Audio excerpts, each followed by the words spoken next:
Welcome, all you beautiful people, to week 4 of E-League United. Today is TAD versus New York Mutants NYM.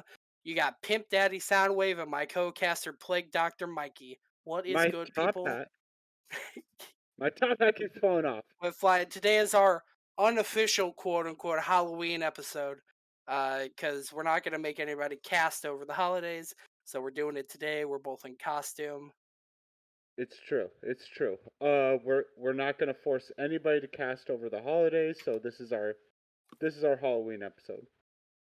Um, I will say I am super excited for these games. You probably can't hear me because it's muffled through a mask, but uh, I'm excited. So we got the pimp, we got the plague doctor, uh, and I think we're about ready for draft to start. They can Yeah, start whenever. Monkey, you can let them know they can start whenever. By the I way. believe we are good to go. Yeah, I am excited. Yeah, So, very excited for this game. so New York Mutants is obviously the favorite, and that's fine. Yes. But I don't think they win all three games. I'm just gonna say that now. What do you think? No, I don't think that it's going to be a 3-0 sweep from either side. New York Mutants and TAD both feel like very good teams to me. We've seen them do well. Both teams have hard carries on their team. Both teams are fairly well rounded. So hopefully we see a 2-1 game from either side. Hopefully a very close game. I think going here into the drafts, we've seen Akali, Irelia, Jinx, Nocturne, and Viego. What do you think about those bands? I think all of those are fairly Yeah, that's fairly targeted standard. bands. Yeah. Everyone targets Dream to Me because Dream to Me is Yes. notoriously known for only playing like three champs. Yes. Dreams, Akali, and LeBlanc are both very nasty. I was kind of hoping to see the Fiora or the Riven band here, because Sunny D is very good on both of those champs. Those are his hyper picks. But we're gonna see first pick MF from the American Dream. Solid all around Ooh, pick. She's been the best ADC for E League United so far. but I did believe just out get of nerfed, but not a uh huge nerf. Not a huge nerf. no, I believe with this patch that's bringing PBE, the nerf changes hit her. So here in like a week and a half or 2 weeks. I might be wrong. If anybody has read the most recent patch notes, let me know. I know that they upped the mana cost on her W and lowered her total Yes, mana. yes, they lowered her total mana, up the mana cost on her W, which I don't think is the end of the world. Her W at the end of the day is mostly just used for the slow and a little bit of poke in the early game. Nobody builds AP MF, so the ability doesn't hurt that much. Once you've got a couple items, you're not really using it for anything besides the slow. So, This is a uh, really tanky team already for New York Mutants. yeah, going Trundle into the Malphite, some very thick boys. I like We it. are gonna see the Oriana though, on the side of TAD. Dream to me taking that more control oriented mage. Oriana not been in a great spot recently. I think we've seen her once or twice in E League this season. She hasn't performed super well. She's somebody that you have to be super comfortable on to head ahead with, because you keeping track of your ball on top of your champion is a little bit extra, um, micro management. Um, so gonna see, gonna see the Okay. Yasuo here. Oh, they do have the knockup comp. I'm pretty sure Yes, the pillar knocks it up and as well as Malphite. yes. Any displacement effect you can ult off of Yasuo. So like Malphite ult the Trundle pillar. If we see a Lee Sin come in here, I mean Trundle can flex top or jungle. But like you can ult off of a Lee Sin kick. A lot of great stuff here. Very excited for that. This kind of feels like what New York Mutants did against War. They played the Oriana ball delivery system. They played the Malphite with the Oriana, uh, just trying to get that ball into the middle of their team fights. Yeah. I think they're very fond of this big wombo combo ult style uh, fighting because they kind of shape their team comp around it. Tom Oh, Kench, another character that makes it very easy to get Yasuo ults off. okay. So here's the thing. I'm gonna tell you this right now. Hmm. Several people in ELU play Tom Kench top. They Yeah, have three three flex top laners right now. yeah, New York Mutants plays him top too. They yes. have three people who could go top. What's going on here? Who's gonna go top? I have no idea. On the side of New York Mutants, their top laner is traditionally Mini Soko. And I think it's gonna be Mini Soko just because I believe that's the role that he's most comfortable with and best at. Um, it's the role that I like to see him on. I think Minisoko's a very strong top laner. I think even above the punching weight of New York Mutants, I think Minisoko sits on the top tier of the top laners for E League United, in my personal opinion. Just watching him play and playing with him. Sure, Um, but he is going up against Sunny D, who's like a Diamond that 3 is top true. That laner. is true. Yeah. So we have two of the best top laners right now going up against each other. Yes. So Interesting. They have picked Uh, and what I'm about to say may sound a little sus, but New York Mutants has picked five top lane flex champions. y- Silas, we really only see they him mid, true. but I personally believe that Silas can be played in the top lane if you stomp. But I mean, I all mean, you're five right. champions wouldn't be out of the question here. Like if I saw any of these five champs top, I wouldn't think it was trolling. It would be Right? Yeah, like, I wouldn't think it would be a troll pick. yeah, I get what you're saying. I would think it would like if I was in solo queue, I would say, okay, he's a Silas one trick that got auto filled into top, I and think I'm it's cool with him being there. It's gonna be Yasuo Malphite bot lane. Yes.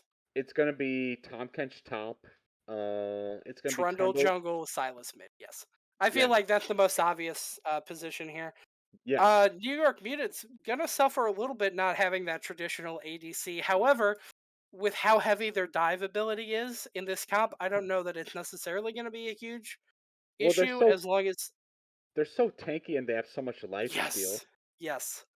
Um, it- I I like to see this from New York Mutants because we saw the MF first pick, right? And so like MF obviously an amazing ADC. She's just about the best right now, even with her buff. I think. I don't think it's gonna drop her down that much, but like she doesn't do the best out of all the ADCs in the lineup to pick from with tanks. Right? She's not an ADC that builds Bork.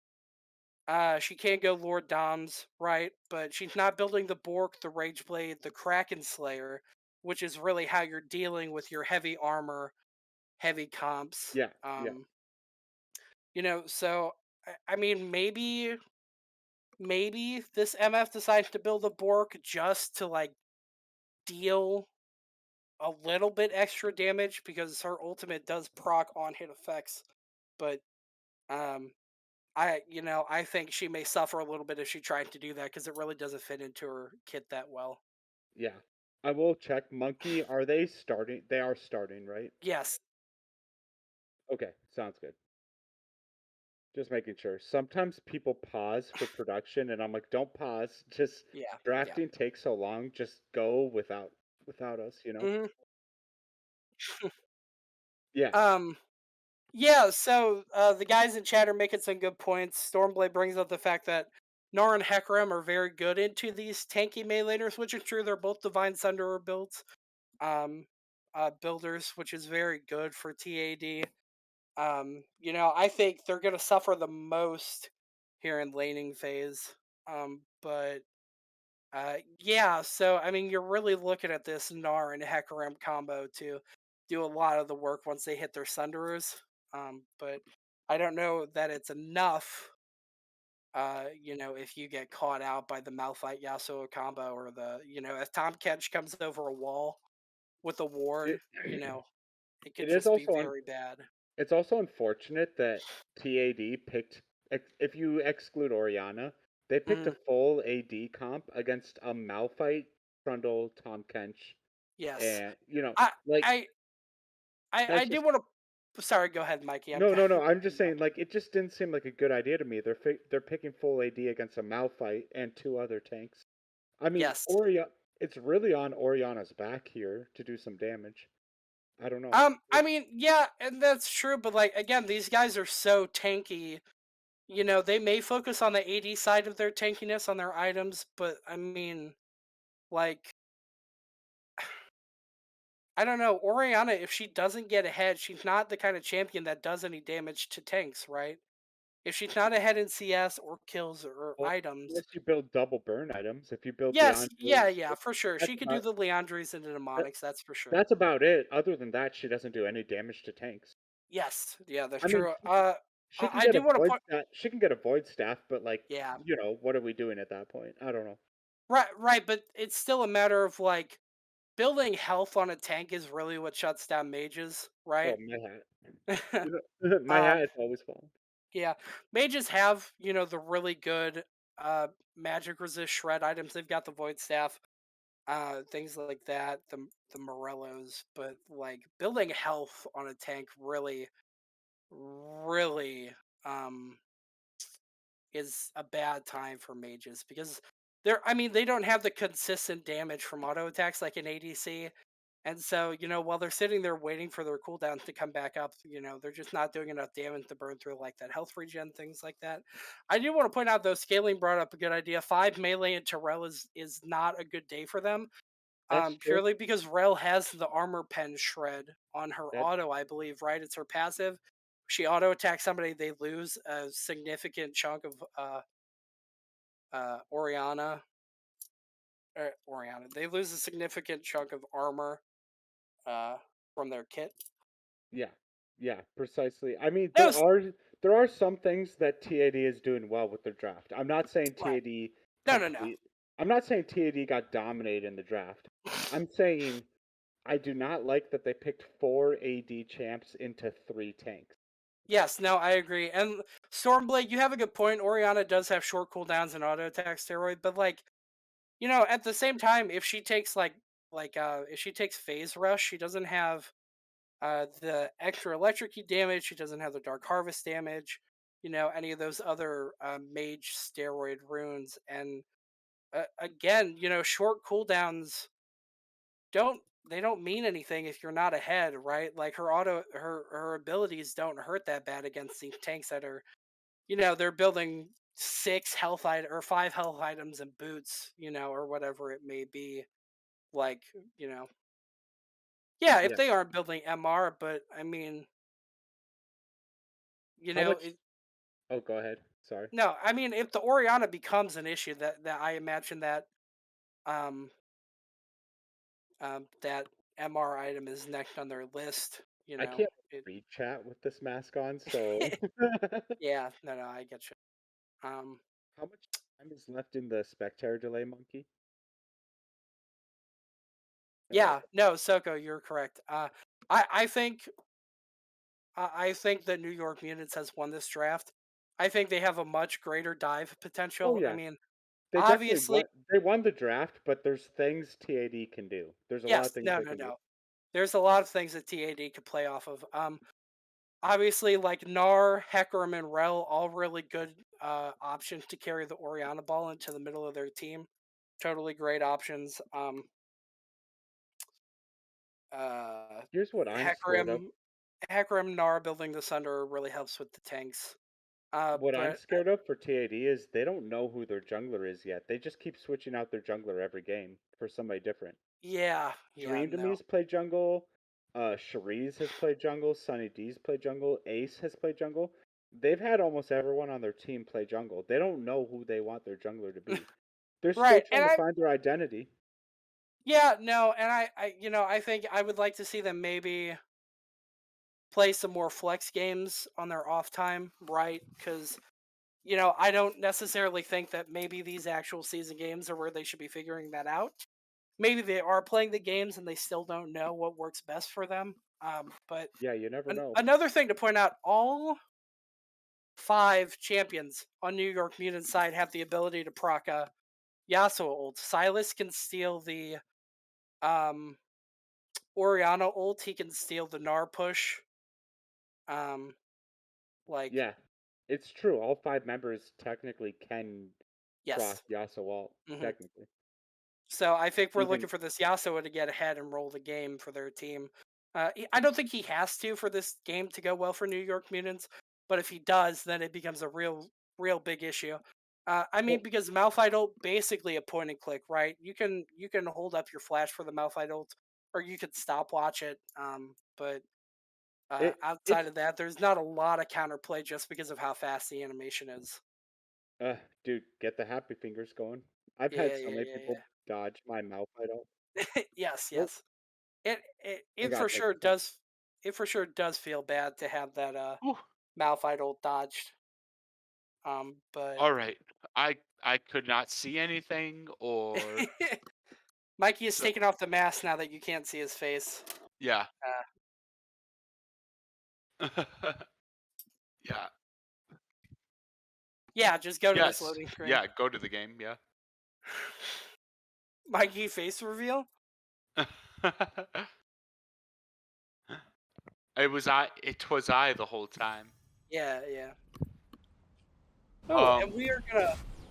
Sorry. We are. Right, right. We're let's gonna load into game here. Today being our Halloween themed episode, I have to take some points away from Toad for not having a skin, I believe. Oh yeah, for sure. Bonus points taken away. We're doing our Halloween episode, and you're not gonna play a champion that you have a skin on. I mean, really, just you got to FF at this point. Yeah, for sure. 30 seconds until Now I minions have to make spawn. this full screen. What am I doing? Um so We're gonna see for- 5 points here from blue side and red. Oh, not 5 point from red side, but a 5 point from blue side. yeah. I will say I think that there is a chance TAD can stomp the early game. They do have Sunny D at jungle. I think that's kind of a mistake, but Yes, Sunny D is a really good top laner. yes. Um, Sunny D is their best top laner, and I would bet my kernels on that. yeah. No, you don't have I to bet your kernels. It's true. right, right. I think we saw it in the game with. I believe it was week 1 or week 2. It was TAD versus Wardens. They started Sunny on jungle, and they got rolled because of it. And it was moving Sunny to top that won them the game.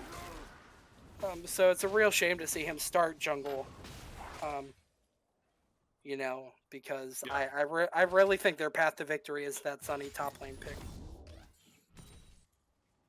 Yeah, no, for sure, for sure. So we do see just some normal trading. Let's wait. Wait, do we know who this Anubis. is? This their? Oh, that's the sub. I don't think Ah. we've seen him.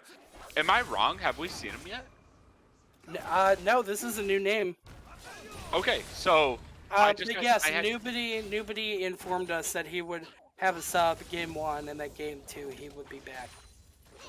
oh, that's Mr. Machismo's alternate account. Oh, right. Okay, The that reason makes we the reason we allowed Mr. Machismo to use his alternate account is because we were going to set a rule based on if your account gets banned, then you're you're out of luck.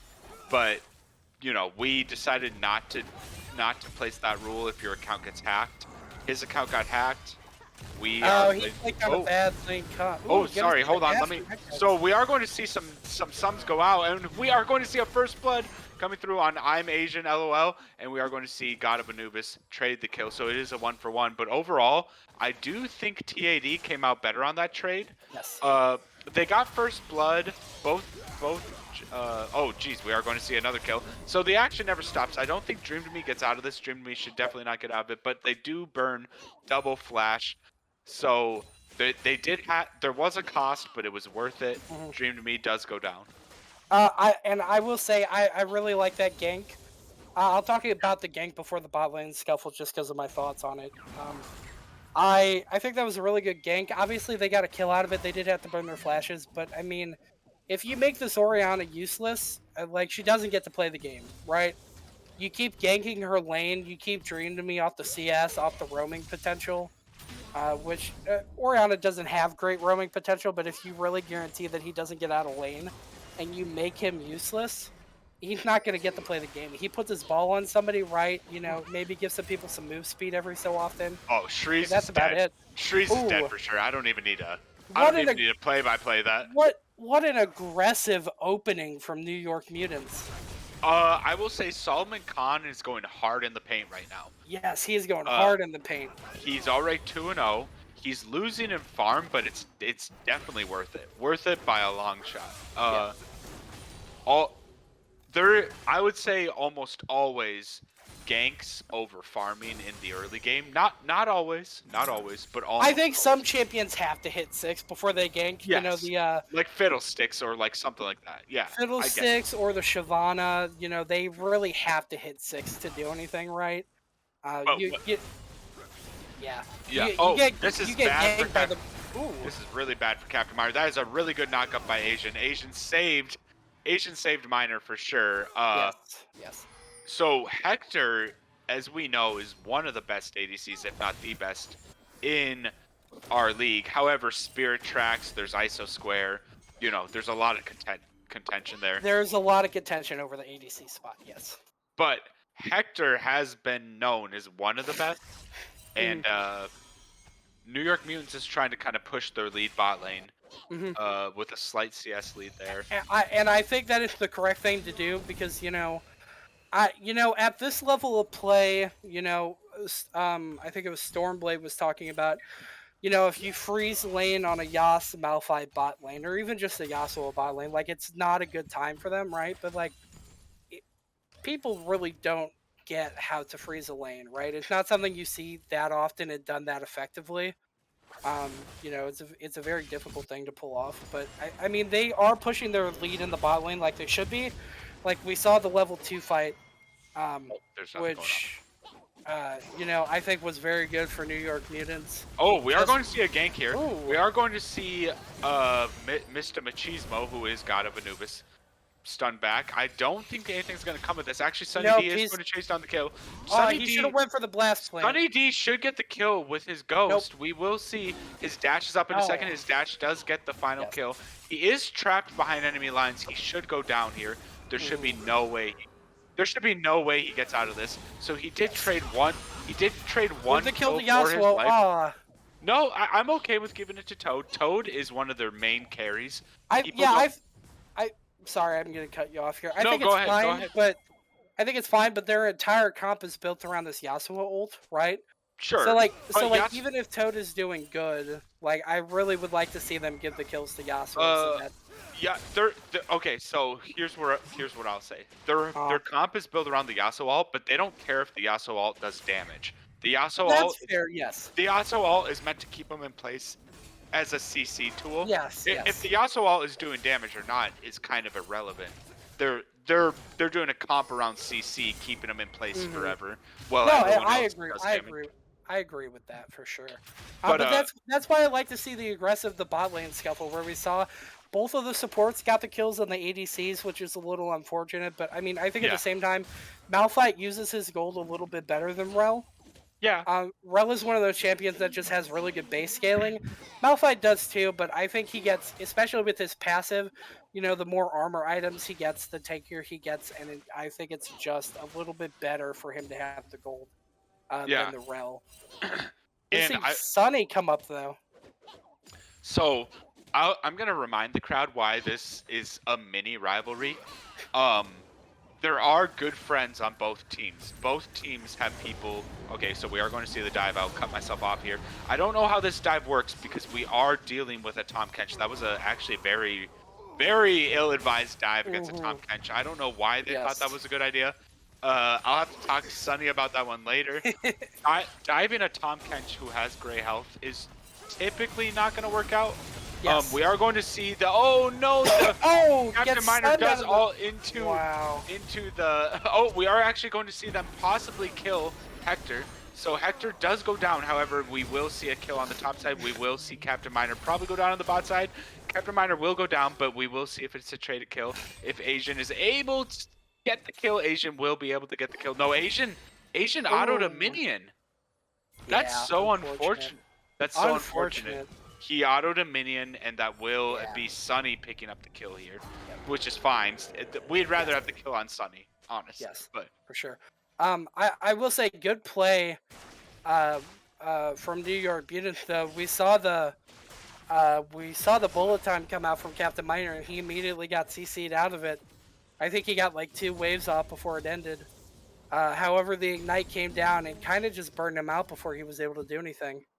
yeah, precisely. It's unfortunate. I will say both the supports have 2 kills each, which is unfortunate.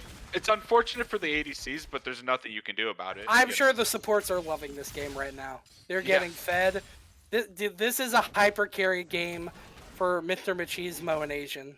They're not gonna like it later game when they should have given the kills to the carries, but yeah, for sure. But yeah, for now they are probably loving it. Yeah. So I will. So obviously New York Mutants is ahead. They have the momentum, but it's not too bad right now. It's a 2K gold lead at 10 minutes, which is not great, and this will most certainly be a kill. Ooh, I don't see thrown how under the tower. I don't see how Shreeze gets out of this with the pillar. However, he did already use an R ult. He should have probably saved it, but yeah, this is most certainly a kill. Yeah, So, he immediately threw Soko into his tower when he saw Solomon show up, which I think is a little bit of a misplay. Yeah. You should save that until they've burned their CC so that you just have free pass to walk back under your tower. But granted, he was probably dead anyway, but I agree with him. He saves Yes, it for the yes. double. I think he saves it for the double ult. Not saying it would Sorry. have made a huge difference, but it might have. You know, it might have. yeah, I think if you save it for after the Tom Kench dive and the Trundle pillar, I think you're in a little bit better of a position. Just because they're still waiting on cooldowns, and then you don't get stopped on your walk back. Like you said, I don't know if it would have saved him, but I think it was a little bit better of an idea. Yeah, Sunny D is counter jungling when he should not. he will ult out. He will get out. Actually no, he will not get out. I do think he's dead just due to the Malphite Q. So we will probably see him go down. That was actually a good ult for a second by Captain Miner, but he will unfortunately get killed, and we will see everyone get killed here. Oh, we do see the Shreeze come in. I did not see Shreeze coming in. I thought this was just a one team fight. For the side. Oh, that was a really good Gnarl, but it will not result in anything except for 1 kill. So, and That was a very good Gnarl. And Asian will also go down. Assuming I think think Toad is can able to get pick up the kill here. Yeah. Yep. So,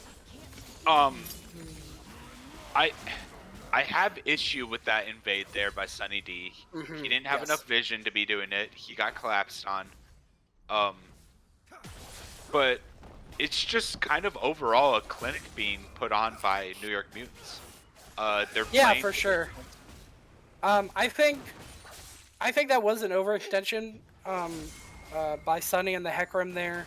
Just because, you know, if you don't have great vision, you know, as Hecarim, if you have your ultimate up, you can still play it safe, right? You know, if you run into their jungler in the jungle, you can ult over the wall, anything like that, use it to get away. So it's not the end of the world for you. However, Sunny ended up ulting back into River, where he was then faced with the Yasuo Malphite. So a little bit unfortunate, but good team fight by New York Mutants there. I do want to give it up for the... This will probably be a kill again. I believe so. Well, no, actually. Okay. I figured Toad would have followed it up with the chain, but... yeah, I thought so too, but maybe it was down. Maybe we didn't see that it was already burnt. So maybe they believe that Orianna ult is up, but she just got it. So if they had continued that, she wouldn't have been able to fight it. Yeah, I mean, going back to that earlier play, the tower diving,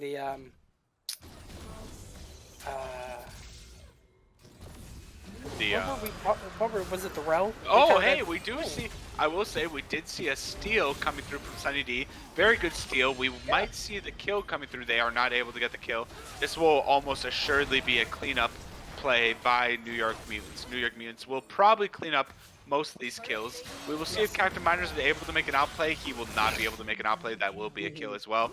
And Sunny D will go down as well and give a kill over to Solomon Khan. So they get the Dragon Steel, but was it worth it? I think not, because they gave up 3 deaths instantly.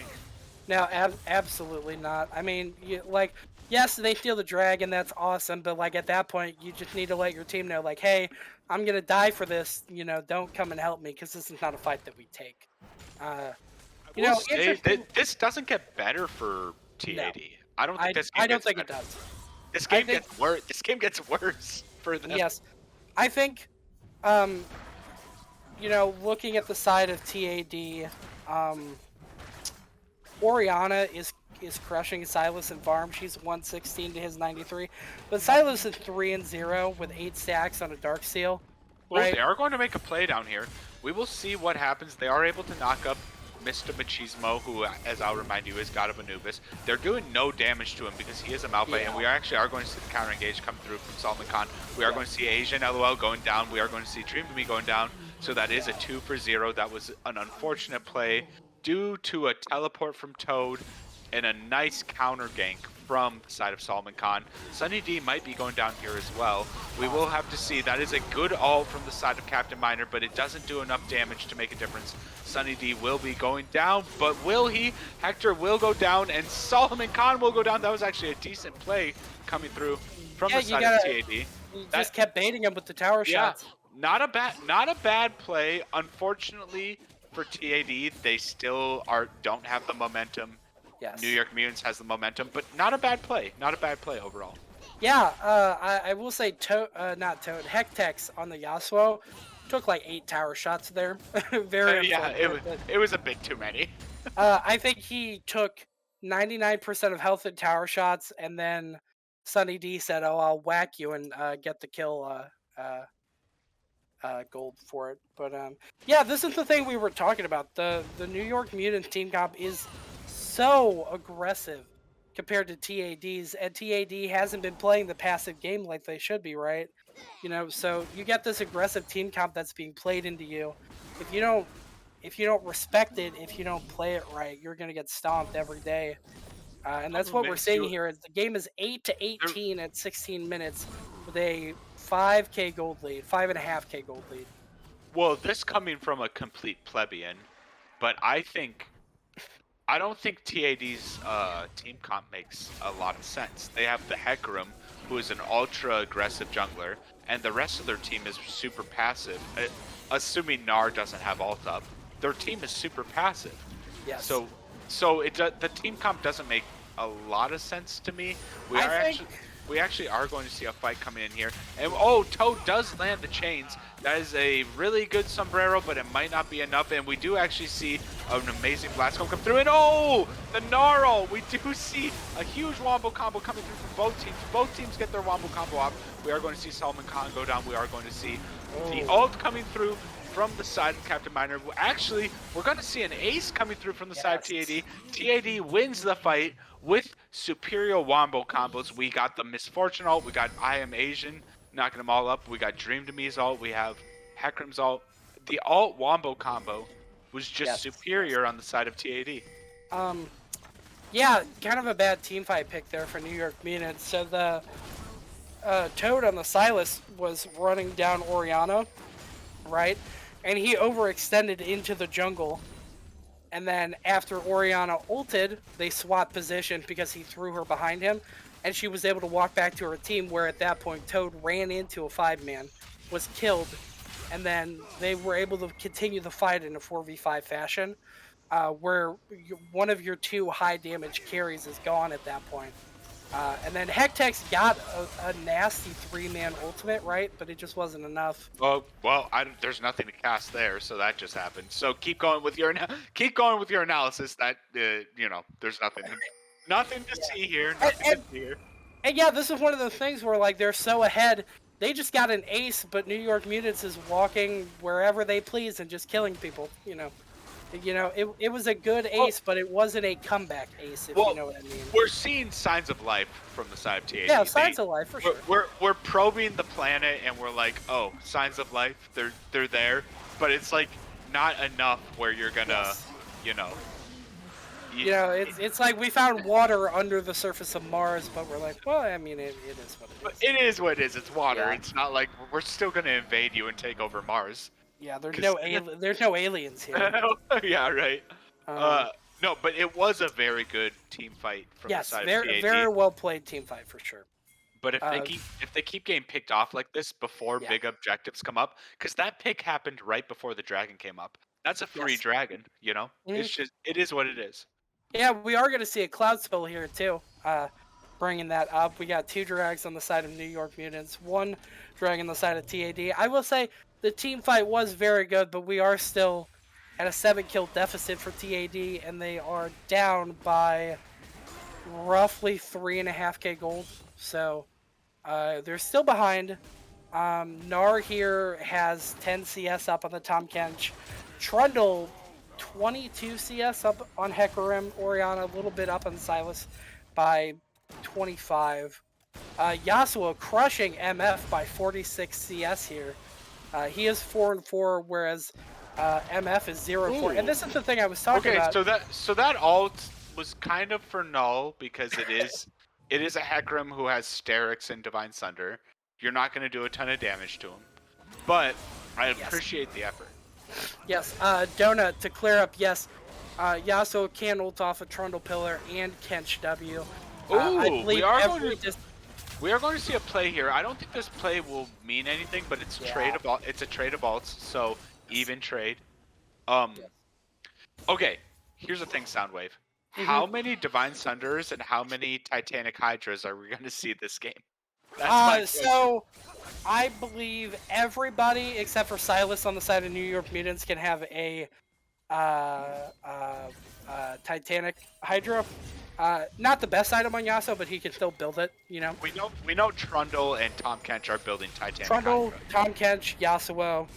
They can And all we know 3 people in this game already have. Well, this is going to be a kill, so I don't need to cast this.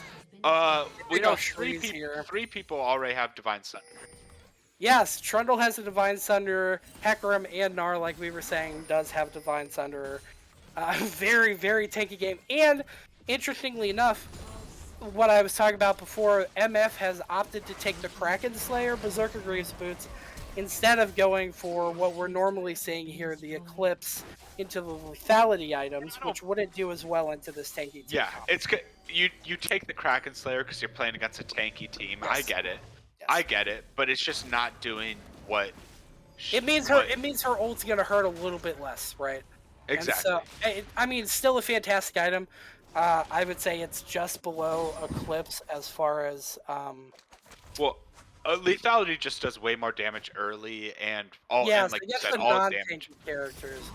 Right, so like if she had the Eclipse, she's doing more against like the Silas and the Yasuo, but you know, if she got the Eclipse, she's, you know, possibly not doing a whole lot to these super tanky team comps. But it does give you the percent armor shred, but early game, I don't think it's doing as much into true damage off of Kraken Slayer. I do think. I think New York Mutants wins this game. Not in a biased way. I think they win this game, but I do think that TAD they're absorbing valuable information here. They've won some team fights. They've done well. I think they go back to the drawing board and they say, "Hey, we can beat this team. We know how to beat this team in team fights. We've done it already. We just need to draft better because they did get beat. They did get beat in the pick and ban like right away before this game even started. So I absolutely agree with that. So I do think TAD has what it takes to take a game off these people, but we will have to see as Solomon Khan is actually just going to destroy. Sunny D has to get out of there. We actually are going to see Captain Miner go down instantly, and there is no way Sunny D gets out of this. So, like I said, back to the drawing board. They're going to go for Baron, almost assuredly, I would hope. And then they're probably going to go for Dragon after Baron, unless there's a trade for Dragon. Maybe TAD? No, they're going to take down Baron way too quickly. Yes, we do see the Rel and the Oriana here hovering the bot side. Shreeze is going to go possibly get vision here. He might be too close, they're so they're going to run after him. Dragon. They're TPing for Dragon. Oh, they are TPing for Dragon. They don't want to give up this drag. They want to choke out their opponents. Well, They that's want true. everything. This is sole point for them. Yeah. I think it's Yeah, worth yeah. fighting for. On the topic of dragons, though, preseason goes live here in about 2 weeks after Worlds. Yeah. So we're gonna see it go live just about the time we hit playoffs, I believe. Which means teams are gonna have Mortified over. They're gonna have the new Chemtech Dragon and the Hectech Dragon. I'm actually Hextech excited Dragon. for it. I'm actually excited Yes. for it. I'm one of the few Yes. people. I'm one of the few people who is really excited for the new dragons. I'm looking forward to it. I played some PvE so far, and they're very fun. Yeah. They're both very fun option. Plus, we get some changes to some of our key runes.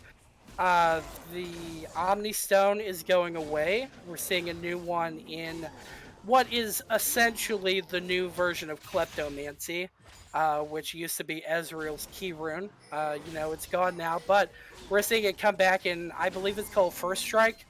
If you deal damage to the enemy champion that you run into before they do after being in combat for a certain amount of time, you get like 5 gold. So it's a new form of Kleptomancy, very exciting, and a change to lethal tempo. Only gives you 90% attack speed, but 90% attack speed at level 1 and a range increase. Very interesting. I'm actually really excited for these changes. Yes. I do think New York Mutants probably. Sorry, I'm just waiting for a team fight, but I do think New York Mutants closes this out. However, I can't say that for sure. We will have to see. They are just kind of playing patty cake with this turret here, pushing waves into it.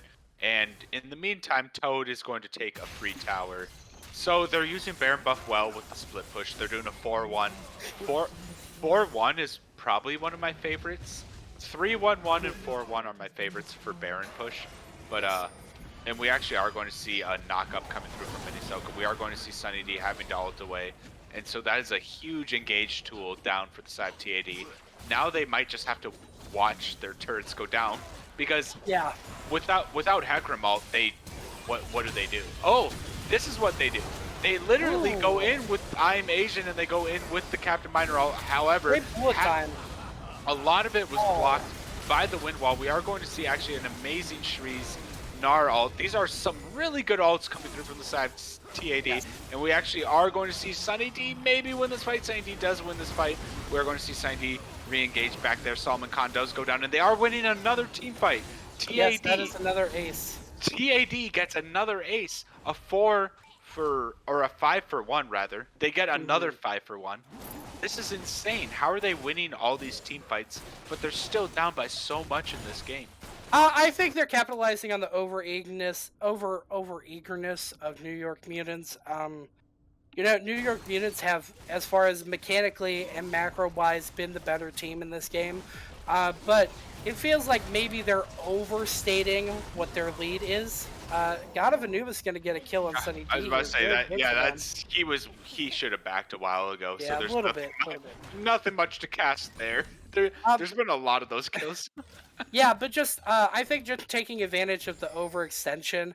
TAD does have a good team comp as far as locking people down that overextend. Obviously, we just saw the Gnar throw 3 people into the wall there. Very good ultimate. Rel obviously can get that lockdown too. So, tower diving with a tanky team is an option, but, if you get caught out for it, it can be your downfall like we just saw there. Yeah. Yeah, no, you're exactly right. I will say that we are seeing signs of life. The probe on Mars is like more signs. We're seeing more signs. So they're going from bacteria in the water. Now they're like fish. They're like there's fish signs of life. So eventually we're gonna get people walking on land. So we'll see what kind of signs of life we get. Hectex just finished his 3rd item, picking up a Death's Dance. Ooh, I like that. He does have the cringe bow and the infinity edge.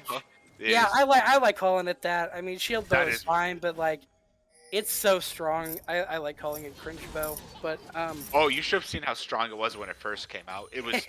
Yeah, no, I played on release, but I mean. Oh my gosh, it was so stupid until they nerfed it. Yeah, we see the stopwatch there too. I guess he's gonna build into the Guardian Angel. Yeah. Just 1 Wolfmac second. does ask who's going to win. It will be NYM. This game, maybe, but we do see Sunny ulting. I do not like that ult right there, so he is actually going to die straight up to the Yasuo ult, and actually Salman Khan will last hit the kill. I don't like that ult there. I know what he was going for, but there's no reason to do that with an objective coming up, especially Cloud Soul. So Dream to me will actually be in a very bad position. We will see the flash ult coming through from the side. Oh, that is a really good bullet time That is a from the great side of bullet Captain time. Miner. Captain Miner and Dream to me literally Yes. saved that fight. And Hector was not in range to use his wind wall. Hector Simon has wind McKee walled. is going to get the drag here, though. Yeah, so we will see the Dragon Soul going down. We will see the fight continue. Hector was in range to ult almost every single. Oh, this is maybe not the best for Captain Miner. Captain Miner is still gonna go in, so I don't know if I like that flash, but I will say these are some amazing plays. These are some amazing plays coming through from TAD. Yeah, They're we winning. see two very good bullet times in a row here. Yeah, they're winning a majority of the fights. It's Yes. just they can't do anything with it. They are going to go for Baron though, so I think I jinxed myself here. Yeah. This will make or break the game. If they get the, I believe so. yeah, they But have. we are going to see Oh, the TP here, though. Can we get a massive? oh, this will be the Yasuo make or ult break for the here? game. So we only see a one-person ult. We do see Salman Khan knocked up. Mini Soko with an Oh. amazing ult, and they do go in on the knockup. And we do see Yeah, the there combo. it is. This is the Wombo combo we've been waiting for Yes. by New York Mutants. So unfortunately, New York Mutants, unfortunately for the side of TAD, they won the team fight, but they lost the second team fight. They will just go for the end here. Dream to me is caught out. I don't Yeah. see how they get out at all. So Yeah, they got their Cloud Soul. They proceeded to win a team fight, and I think that's the thing. I think New York Mutants are. We've been seeing they are winning the team fights that they're starting, right? And they're losing the team fight that they're not starting. Just a matter of being caught off guard for them right now. yeah, it's unfortunate. The American Dream, I will say, they played their heart out. Like they did really well for how. The game's not over yet, so I No, won't. the game's not over. The game's not They're over. gonna go back off here. But I'm just gonna say, if they do lose, they played their heart out and they won so many team fights. Like they won a lot of team fights. You know, interestingly enough, I was just thinking about this. Just looking at Toad, he used his ultimate to take the blue buff. He used the Ori ult. Yeah, I saw. When Silas steals an Orianna ult, it's not actually an Orianna ult because he doesn't have a ball. It's a Diana ult. Yeah, Interestingly enough, it can only be on him. You can only sombrero is the term. Yeah, Yes, sombrero is like it's on. Yeah, I get what you're saying. Yep. I never really thought about that, but That's probably why he used it real quick, because it's useless in team Yeah, fights. We 'cause- are actually going to see an engage. Nothing will happen here. yeah, really only good on that Ori ult if he gets in the middle of people, which he can do, right? But I don't think it's the best ult for him. I think realistically, you probably want to take the MF ult or like the Hecarim ult. You know, you can take the Gnar ult too if you're planning to throw a bunch of people into a wall.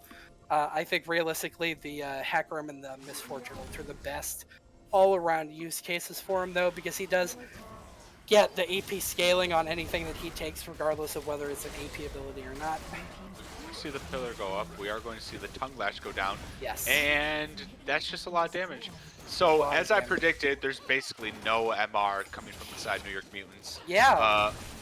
I mean, Malphite has a tiny bit of MR built, but let's be honest, they're building armor. Because that's the name of the game.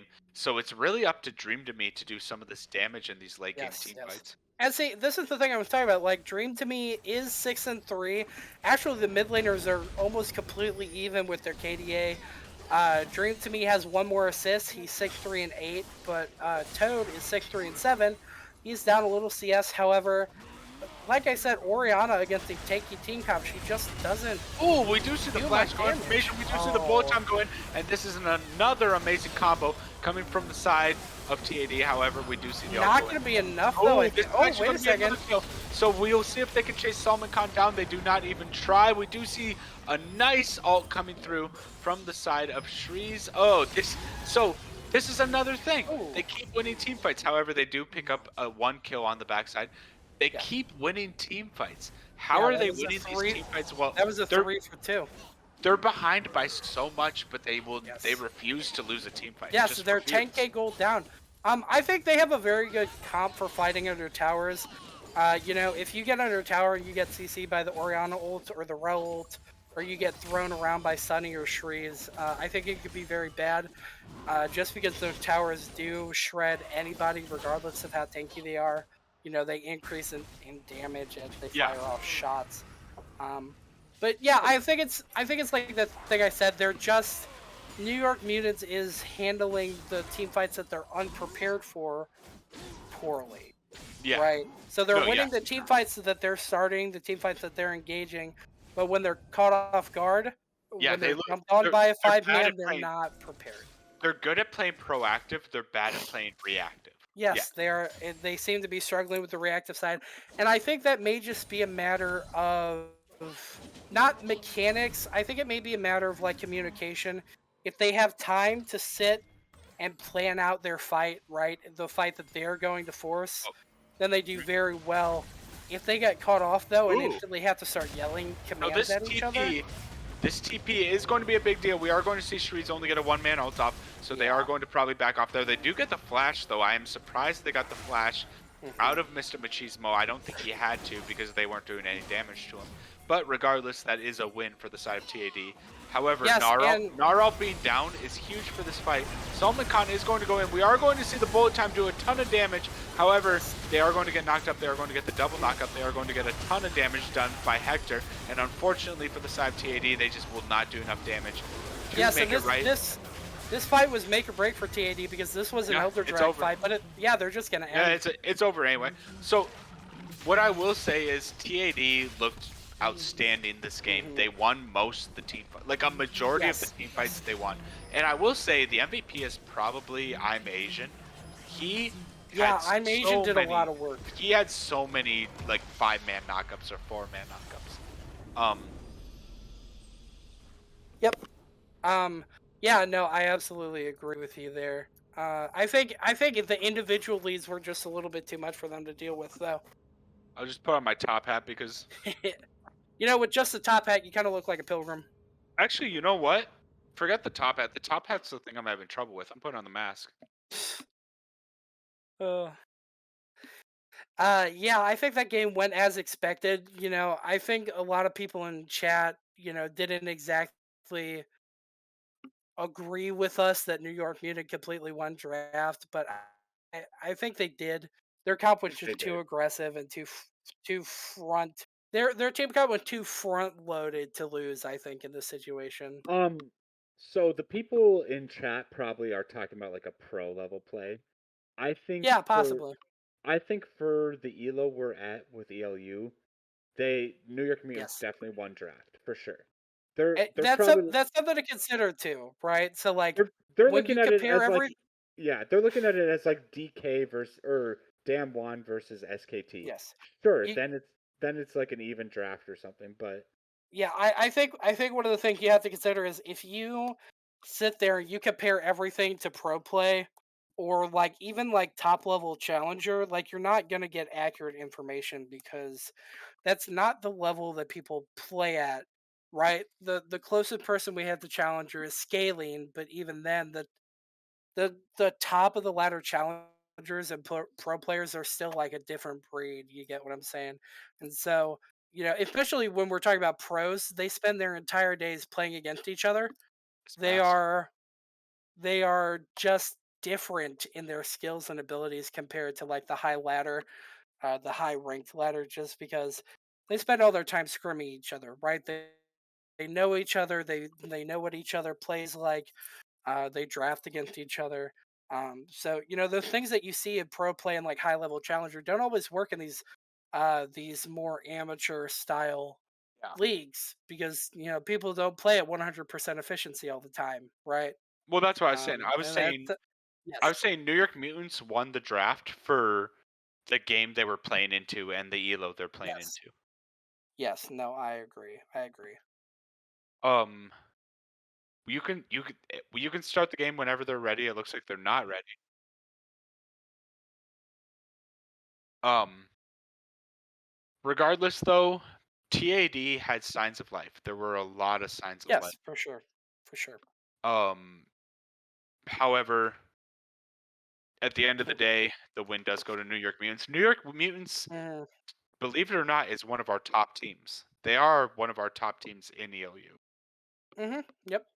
Um, I want to see how they fare against. So, have they lost a series yet? I need to check. Did they lose their last series? I think they did. Uh, who TAD? No, New York Mutants. New York Mutants I is gotta check. currently. They're six Let and me pull up, three. which means they have gone 2-1 in every season, I believe. Oh, I think they went 3-0, 2-1, and then 1-2. 1-2. I think Okay. so. I'll need to check that, but Hmm. uh, so I am actually going to go to the restroom quick. Yes, I am. Say, Yeah. monkey, can you throw it to the waiting screen? What was Yes. that? Oh, okay, you're good. Monkey's good. All right. Yo, yo, yo. We're going to draft. So that was actually a pretty intense game. One. Yes. TAD won a lot of team fights, but they were not able to pull it out at the end. What Yeah, they were not able to close and follow up on those team fights. what kind of what kind of changes do you want to see game two? Because I think they don't.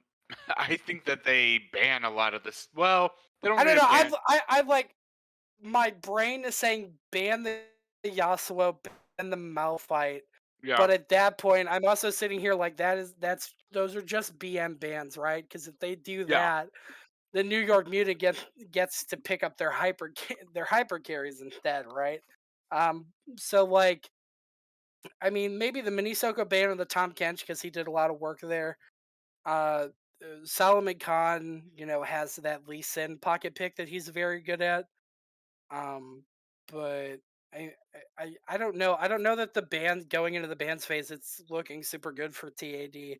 Because like, let's say you ban the MF, you ban the Tristana or the Aphelios, you ban the Leona, whatever things you're worried about, they go, okay, we're gonna run it back. We'll do the Yasuo Malphite again, right? And at that point, like TAD can go, okay, we know what we're doing this time. We have an idea of how this plays out, but at the same time, are they going to be able to do anything against the game two, as compared to game one? Um, If I, they, I think there's. I think their safest bet is just to continue with the obnoxious picks and any like one tricks that New York Mutant has on their side. yeah. Um, New York Mutants might go back to their old faithful picks because game one, I've never seen a comp like that in ELU yet. I don't know if they. It worked. I think It it was worked. great. I think it was great personally. Yeah, it did work. It did work. I love comps like that. It just end up being like balls to the wall, right? No, yeah, it was. It seriously was. Oh, hey, it has started, so we are seeing similar. So they are gonna ban out Dream to me Yeah. because obviously Yes. smaller champ pool. Yes, for sure. uh They do get rid of the Trundle though. oh, okay, okay. I like to see that they get rid of a champion that was problematic last game. They also get rid of the Nocturne and the Jinx though. Kind of interesting that they're getting rid of the Jinx. I guess Jinx is like a Hectex like main carry pickup, but at the same time like She's not Jinx, OP. yeah, she's not super relevant right now in the meta. Uh, obviously she's always strong. She's one of those ADCs that can always get away with doing some dirty things, but at the same time, it's not like she's a super heavily contested champion. No, not at all. I Um, don't think that she's worth a first R1 through R3 ban. We are going to see the Amumu on the New York Mutant side. An old faithful here in the E League United. We've seen Amumu quite a lot through the season. yeah, and I will say Captain Miner is gonna do misfortune again. Yes. Um, I think it worked out well for where him. He had some where very do you good think bullet times. where do you think Amumu's going? Support, jungle, like mid? I don't know. Well, he's not top lane because they get the top fortunately for Oh, TAD. Um, I would like to see the Amumu be jungle. I am personally not a super big fan of Amumu as a support. I haven't played with an Amumu support a whole lot since he had the rework on his Q. Now that he has two charges, I know that it's good. I just don't like him as much as I like other supports, though. I do personally like him better in the jungle. However, I think he plays the same kind of role that Malphite does. Right? He's got a basically unstoppable ult that's very CC heavy too. Um, gonna see the Galio here, possibly Dream picking it up. I like to see that. Galio can flex support or mid. We are going to see the Kiana who can flank jungle or mid though, so we're not completely sure where they're going to be quite yet until we see what their uh, Boy, and Kiana, R4 and R5. I I don't know who's even playing what role. Did we see? It was the same order, right? I think it was the Yes, same order. Sunny D is jungle, Shreeze is top, Dream is mid, Captain and Asian are their Okay, bot lane duo. They same haven't order. swapped anything around. Oh, okay. Thank you. Yep, same order. Okay. Yeah. And I think that's a mistake. I'll say it off the bat. I think I don't know exactly why they're doing this. Maybe Shreeze isn't comfortable as a jungler. I'm not sure what his main role is in his solo queue, but I mean, Sunny D is so much better as a top laner than a jungler. I think it doesn't matter how comfortable Shreeze is on jungle. I think your team still benefits a lot by having Sunny D top lane, even if Shreeze is not a great jungler. But I mean, Shreeze is still he's a plat player, right? He has the game sense to at least make a jungle viable, right?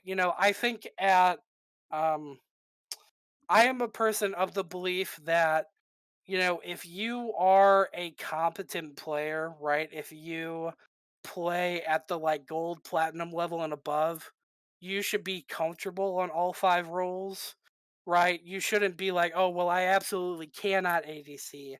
I absolutely cannot jungle, right? Like if you play that much and are that far up the rank ladder, you should have enough game sense to make it work. And maybe some people may not like me for that take. That's totally fine. Like I get it. If you only enjoy one role, that's cool. But like you are playing a game where you can get filled into other roles. Like you should at least have one champion in every role that you're comfortable playing. Um, Maybe this comes from the fact that I, as a player, don't have a designated role. As a player, I play all five lanes. Yeah. I have mastery on every champion. I know some people are not like that, but I for sure would like to see Sunny D be back in that top lane because that's really where we've seen him shine. Yeah. Well, that's what I'm saying. Like he shines so much in the top lane. He really Yes, does. It's like he's if he smurfing. gets his Fiora or Riven pick, it's just so good for TAD, and it doesn't look like they're letting him do it. No. I mean, maybe it's Sunny's decision too. Maybe Sunny is like burnt out on top lane. I really don't know. I haven't talked to him about it. But I mean, it especially being their highest ranked player. I mean, he's got 761 wins in this ranked season. Like, I mean, the man is a beast, for Yeah. sure. But he's not getting his dignified role, which I really am saddened by because I love to see Sonny pop off in that Fiora. Yeah. Yeah. No, it's true. I agree. Um. Oh, Cassiopeia. We have not seen a Cassiopeia. Well, we've seen it once in Yes, we ELU. saw we saw her Yeah. last week, and she Yeah. did very well. Yeah. So we have seen it, but this is only like the second or third time in ELU we've seen her. Yes. So I believe it was TAD that picked up Cassiopeia last week too, unless I'm mistaken, okay, but I believe you it was might be them. right. Might be right.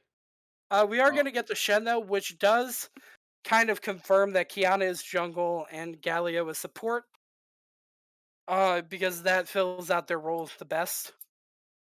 Um, which I like to see. I personally love Galio. Galio for me is my strongest champion. I love seeing him get played. So very exciting for me. we do see that New York Mutants gets the Aphelios and the Lux, a very brutal. Actually, Lux is going to go mid here, so it is going to be an Amumu support with the Olaf pick, uh, which I like to see. Olaf very good into the Kiana, the Galio, and the Shen, who all have lockdown tools in their kit. Yeah. So if I'm gonna pick who won draft, um, I'm gonna audaciously say New York Mutants won draft, but not by a lot. It's Yeah, I don't. not by a ton. I don't think this was a stomp in draft from either No, side. it's like even. It's even. Yeah. I think personally, I think the Tom Kench may still be an issue um, for TAD to deal with here, but um, I don't think either team really shines in this draft. Both teams have very solid comps. The Kiana, I think this is the first time we've seen Kiana in the jungle role. We have seen her mid lane, but she is a Young decent Trent, jungler. So young Trendsetter does play a lot of Kiana he jungle, so plays a lot of Kiana jungle. I'm Yes. surprised we haven't seen it a lot more in maybe because she's banned. I don't know.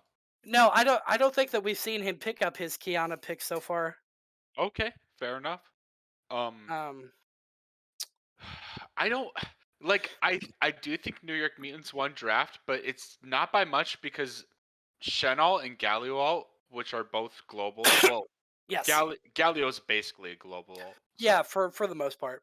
for the most part, we'll say it's a global ult. But well, yeah. So that will make a difference, but Yeah. it doesn't make a difference against Olaf and Tom Kench. That doesn't hurt them, you know. Yeah. I Eh, mean, even the Amumu, like, it's not a huge deal. Um, Trendsetter, the Kiana man himself, putting his opinion. He thinks Kiana here is terrible. He's not Uh, wrong. Kiana does nothing against Olaf, does nothing against Tom Kench, does nothing against Amumu.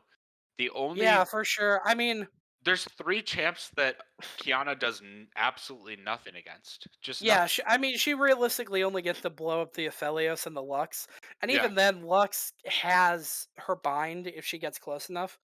Um, yeah, yeah, for sure. but Um, I mean, yeah, I don't know. I here's the thing. With the right Kiana ults and with the right Cassiopeia ults, TAD wins this game. mhm. But I don't think they won the draft. I will remain that New York Mutants won the draft a second time in a row. Yeah, I think one of the concerns here is Olaf has so much sustain, right? And like obviously Kiana, Cassiopeia, and MF have very high potentials for the burst damage for the very high amount of damage to get past the Olaf bloodthirst effect on his W, but at the same time, I mean, like realistically, if Kiana's not ahead, she's never gonna beat him in a 1v1 unless she gets like a perfect, like, let's say she runs into him in jungle and she manages to get her ult combo off before he pops ult, then that's a situation where she could blow him up. But like, if he manages to pop ult before she gets the stun off with her river W, with the ice W, the stun, or her ult, like he pops ult and then he gets his life stealing, and it's just not a fight that she wins. She is a lot more mobile than Olaf. She's a lot faster moving around the map, which I think is a really good thing for TAD. But I don't know that she's as effective in a scuffle. Um, she can blow people up, but Olaf has that 1v5 team fighting potential where he just doesn't die. So For sure. yeah. Uh Hmm. what how much time do we have left in 2 minutes. still 2 minutes, huh? Yeah. So no, Yeah, yeah. we're locked in riot jail right now, unfortunately. Riot jail. So here, I'm gonna rate three team fight ults. You tell me which one's better. Yep. Actually, I'm gonna rate 4. No, actually more than that. All 10. No. I'm just gonna Yeah. name the main teamfight alts. Yeah, go for it. In a teamfight, which alt is better? Number 1, Kiana. Number 2, Mhm. Cassiopeia. Number 3, Misfortune. Number 4, Galio. Number 5, Aphelios, and number 6, Amumu. Out of those 6 players, which of the 6 have a better teamfight alt, in your opinion? So I kind of want to go one by one. So I think Cassiopeia ult is better than Kiana ult. Um, Kiana ult is a guaranteed stun if you land it, right? But there has to be a wall for them to be thrown into. It's not as useful, in the middle of a lane, or it's not as useful in a river when you're not by one of the pits. Uh, Much better in the jungle because you're almost guaranteed to throw whoever you ult into a wall. Cassiopeia, though, even if she doesn't get the stun, she gets a slow. But in a Yeah, team that's fight, for math. the most part, the enemy team is facing you, right? If Yeah, they're coming at you. true. So I think in that instance, Cassiopeia ult's a little bit better most of the time. Yes. Um, I think out of all of them, the worst one is the Aphelios ult. And I only say that because, like, obviously with the right guns, we've seen the Aphelios ult thrown into a 5-man just get a pentakill on its own, right? It has that potential. But at the same time, you can completely whiff a Aphelios ult, right? But you can also land it into a 5-man and not do any damage, right? Aphelios ult doesn't do a whole lot early game when he doesn't have any items. And if he gets behind, he's not doing a whole lot. Especially against the Galio and the Shen, who are going to be super tanky. Um, I think it's the lowest on the list. Who were your other picks? Kiana, Cassiopeia, Aphelios. Galio, Aphelios, Amumu. Okay, so I think Aphelios is 6, Galio is 5. Galio is an amazing ultimate, but it's not the easiest ultimate to Dodged. land. It can be dodged You can easily. you can Yeah. easily dodge Aphelios, or not Aphelios. You can easily dodge Galio ult if you're not in the middle of the indicator when it shows up. Um, Yeah. you know, Galio, Kiana are both very mobile True. champions. Yeah. So I don't think. Well, to be Oh, and fair, they're on the Galio side. Misfortune was in there too. Here's why I don't put I will not put Misfortune at number 1. Without CC or a team, her ult is useless in my Yeah, opinion. I think Oh, realistically, your MF ult, you sounds good. need to Oh, hit the we're- Galio ult, the you keep Kiana. going. Yeah, sorry, you need to hit the Galio ult, the Kiana ult, or the Cassiopeia ult for the MF ult to be in a really good position. Obviously, Captain Miner can just line up the MF ult in a team fight, right?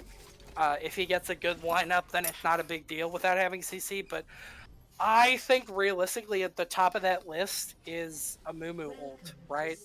Because it's super easy for a movement to get in the middle of a team fight, whether he just walks in or if he queues in. That ultimate is so good because It's all situational. I agree with what you're saying. Like yeah, it's it is all situational. like situationally, all 6 of those ults could be better in team fights, but Yes, I think if I'm ranking them, it goes starting from the bottom. It's Aphelios,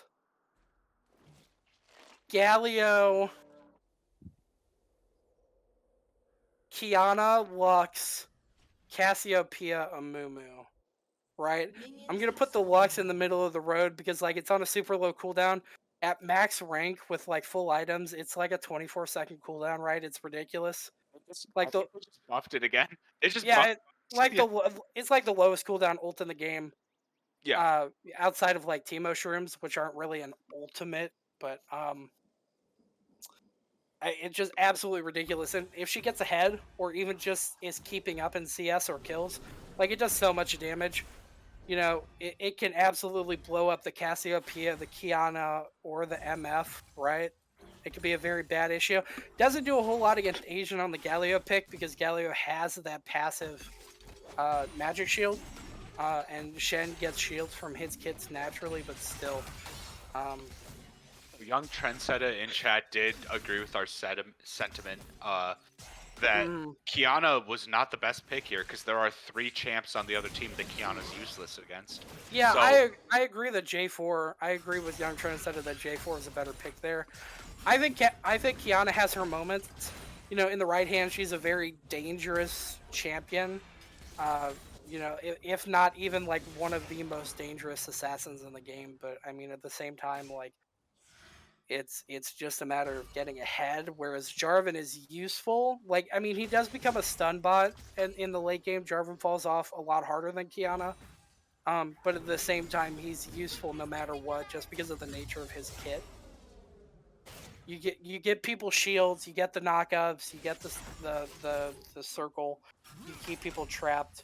So no, I agree with you. No, it's really oppressive. mm. Can I just say that the Lux buff was really strong and nobody really realizes how strong it was? I think Was Lux, it? yeah. No, they lowered her ult cooldown and I think they made her Q do more damage or something. See, I did not read those patch notes. Yeah. The most recent Lux buff that I have in my memory is the one from the patch before that didn't do anything. It was like an extra 1% damage on her passive, right? Like her auto attacks on Well, her. I need to check it, but Lux is being played quite a bit now in a lot of elos, and I do think Lux might run over this lane personally. Yeah, no, I Oh, Yep. go for it. sounds good. Yeah, I think you're right there. Like she's very Ooh. good. You're gonna see a gank here. Ooh, we are going to see a gank here. This gank will not result in anything because Solomon Khan is there. If anything, it'll result in TAD going down. Yeah. So I we think are they going to kill see a Shreeze flash. there. Oh, So we actually are going to see a flash coming through from Sunny D, and we are going to see a flash coming through from Toad. As soon as I say, yes. Lux is going to take over the lane, I jinxed it. That's what happened. Oh, that is a lot of damage coming back. Yes, very. She able to trade back effectively. I think you're right in the fact that Lux can take this lane to completion, if you will, because she's a burst ADC. Yeah. Or ADC. God, well, I hope she's not the Ooh, ADC. nice taunt. Uh, Well, um, this taunt might actually be bad for Shreeze. Sorry, Yes. go ahead. she's a bursting utility mage, right? Ooh. Whereas Cassiopeia had the sustained damage. So I will say that will result in nothing, or it will Captain result in a Miner flash. gets the he gets the flash there. But not a bad trade because it's 2 sums from Nubity for 2 sums from Captain Miner. Overall, New York Mutants wins because ADC sums are worth a tiny bit more. Yes, But yes. overall, it's even. I would say. We are seeing Solomon Khan being just as aggressive. He got the counter gank level 3 up at the top lane, and then he ends up bot lane again, which I really like to see. I will say with the mid lane, Cassiopeia is a hyper carry, right? If she gets ahead, she gets her item, she can completely destroy games. Especially the early game because she uses her mana better than Lux, right? All of Lux's abilities use an insane amount of mana in the early game before she gets any mana items or like say her tier or anything like that. This is going to for sure be a kill just because his flash is down. So Captain Miner will go down. We will be able to see if they're able to trade a kill on here. They might be able to trade a kill just because Nubity's flash is also down, so that will be a kill for a kill. However, New York Mutants wins out on the trade because that's a TP burnt for Shreeze and only a 1-for-1 with First Blood going over to New York Mutants. Ooh, Yes, and missed. you know, and a kill on an ADC can't be compared to a kill on a support, right? You know, Yeah. your supports don't really care a whole lot about getting killed. I mean, it's kind of their job, right? And I think Scaling may flame me for this if he's in chat being the support god, but I mean, your support's job is to get your team ahead, right? So if they die, it doesn't matter a whole lot because of their base scaling, right? They do better off of their leveling up than they do their items. Yeah. But I mean, just keeping Captain Miner out of lane is going to do a lot. Sorry, I had to sneeze. Who? Oh, Young Trendset is the reason that we got a Lux bot lane. I see what it is. Or Lux mid lane. Lux is really good right now. I think that Yeah. buff was underrated. I think it was an underrated buff. Well, let's see. Stats. Yeah, attack speed growth increased from 2% to 2%. Yeah, so the 2% to 1%. Casting Final Spark refreshes the marks. Oh, well, okay, yeah. Wow, they increased it by 5% AP ratio. That's a decent bit, actually. Yeah, it is. It reduced the level 1 cooldown. Oh, wow. Yeah, That's brutal. It was already like the lowest cooldown ult in the game. That's so brutal. yeah. I think that Lux is just very good right now, Mhm. personally. She is still one of the most gankable characters in the Mhm. game because she has 0 mobility. The Yes. only defensive spell she has is her shield, which nobody should max her shield in mid lane. Right. I mean, Uh, she had the ooh, stun, but at the same time, ooh, very nice play coming through from Nubity. However, Oh. this will actually result in a kill for both Yes. sides, and it actually will result in a 2-for-1. So good job on the side of TAD, getting a 2-for-1. However, I will say for New York Mutants, on the flip side of the coin, they used nothing compared to what TAD used. Right. Right. TAD used everything to get a 2-for-1 there, but we do have a 3-0 Shreeze up in the top lane. Yeah. I just. Wow.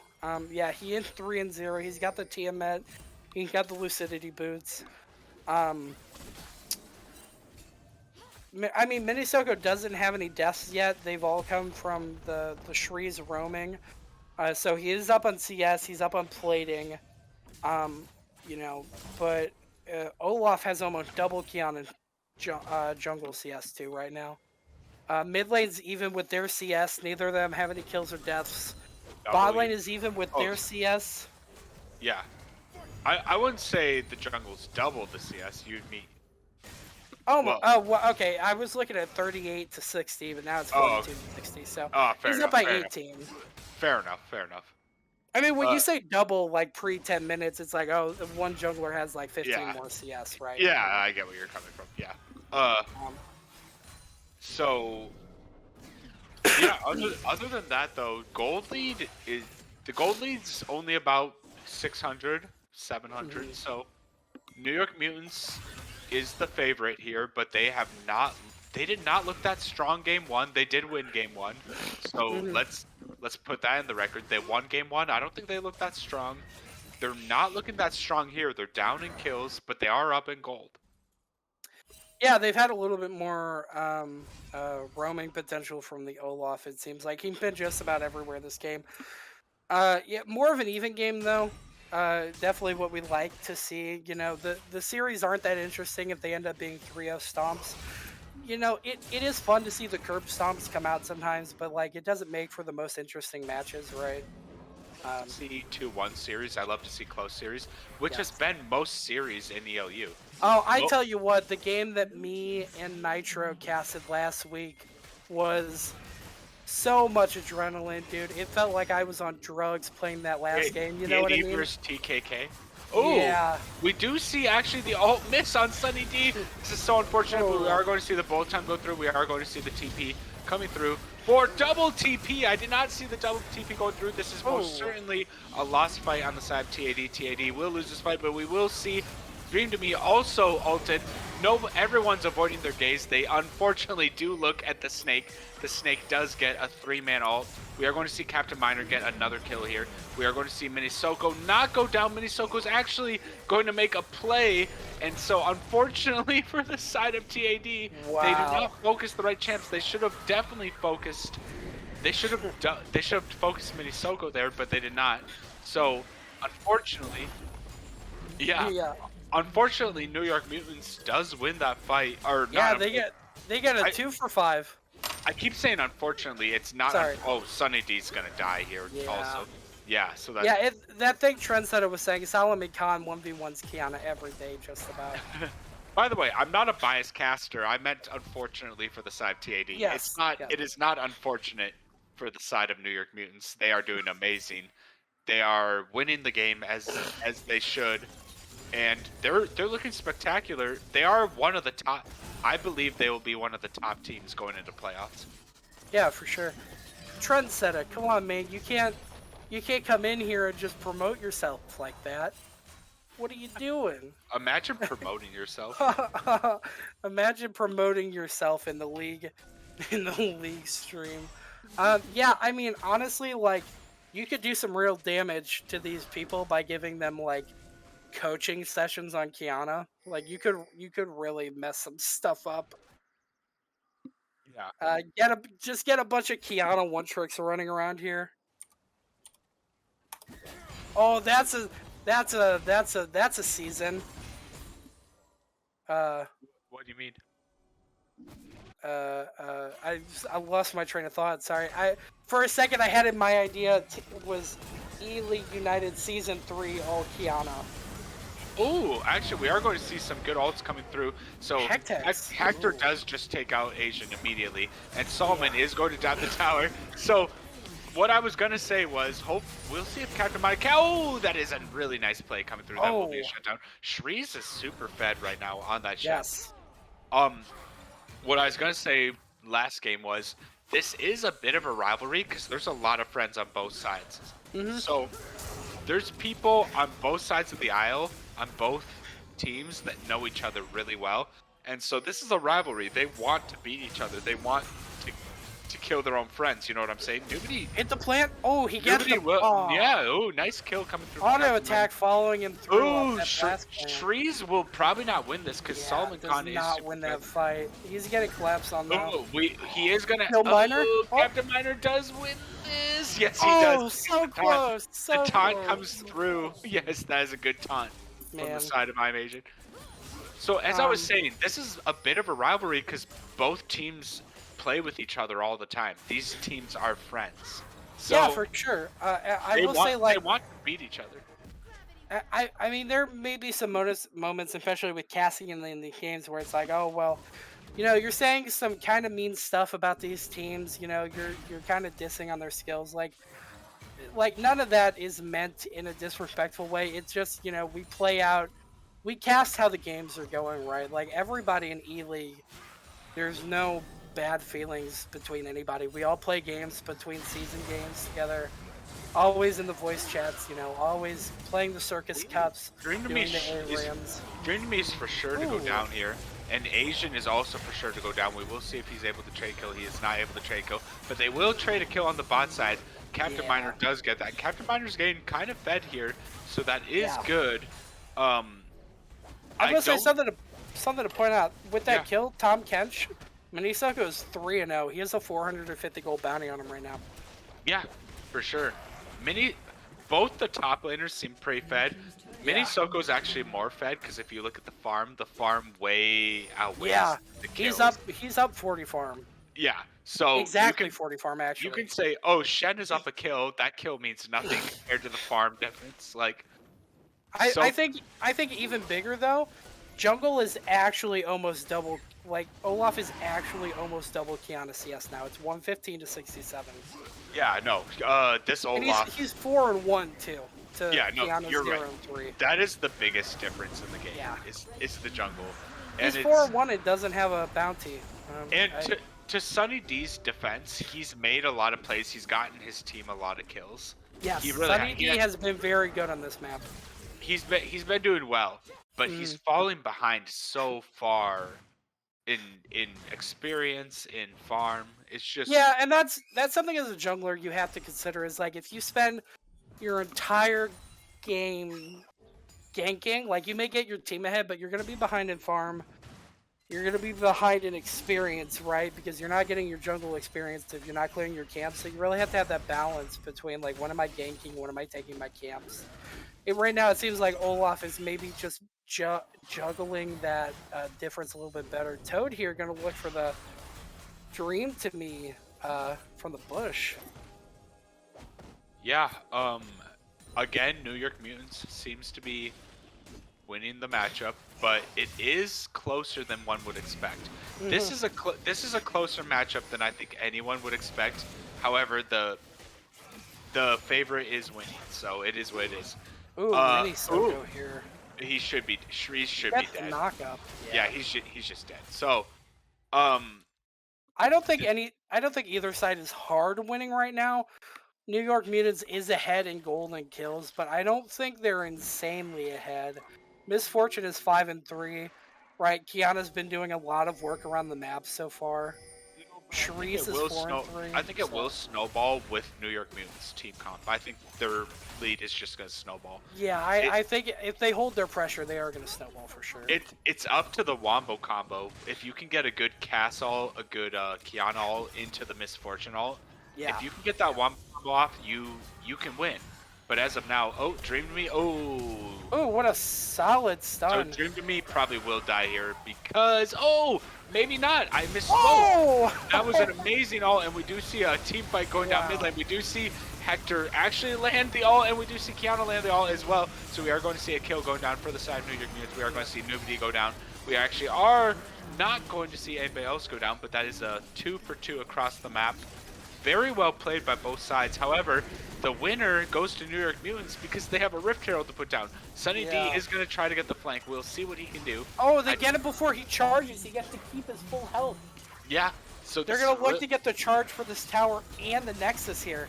Or not Nexus, but the Inhib. This is really unfortunate for the side of... Yeah. Ooh, will they get American another team. charge? Oh, Oh. no. They might be able to pick out Mini Soko here. They will not, unfortunately. He is not in the taunt range. I will say, Toasty Boy, if you're here and you're clipping stuff, go back and clip that Dream to Me, Cassiopeia, and the Toad Lux fight in the bot lane, because Dream to Me got stunned, was at like 100 health, and turned around and said, "No, you." Oh, sorry. I should. I was going to let you finish that, but that was a 1-for-1 team fight. Sorry for not play-by-play casting as well as I should have, and we do get the ghost popped. from No, Salt you're good. Front. I'm sorry. No, it's not your fault. It's not. I'm your really talking over you tonight. I apologize about that. No, I have so no, much to no. say about this game. No, I did. I want to hear all of it. I just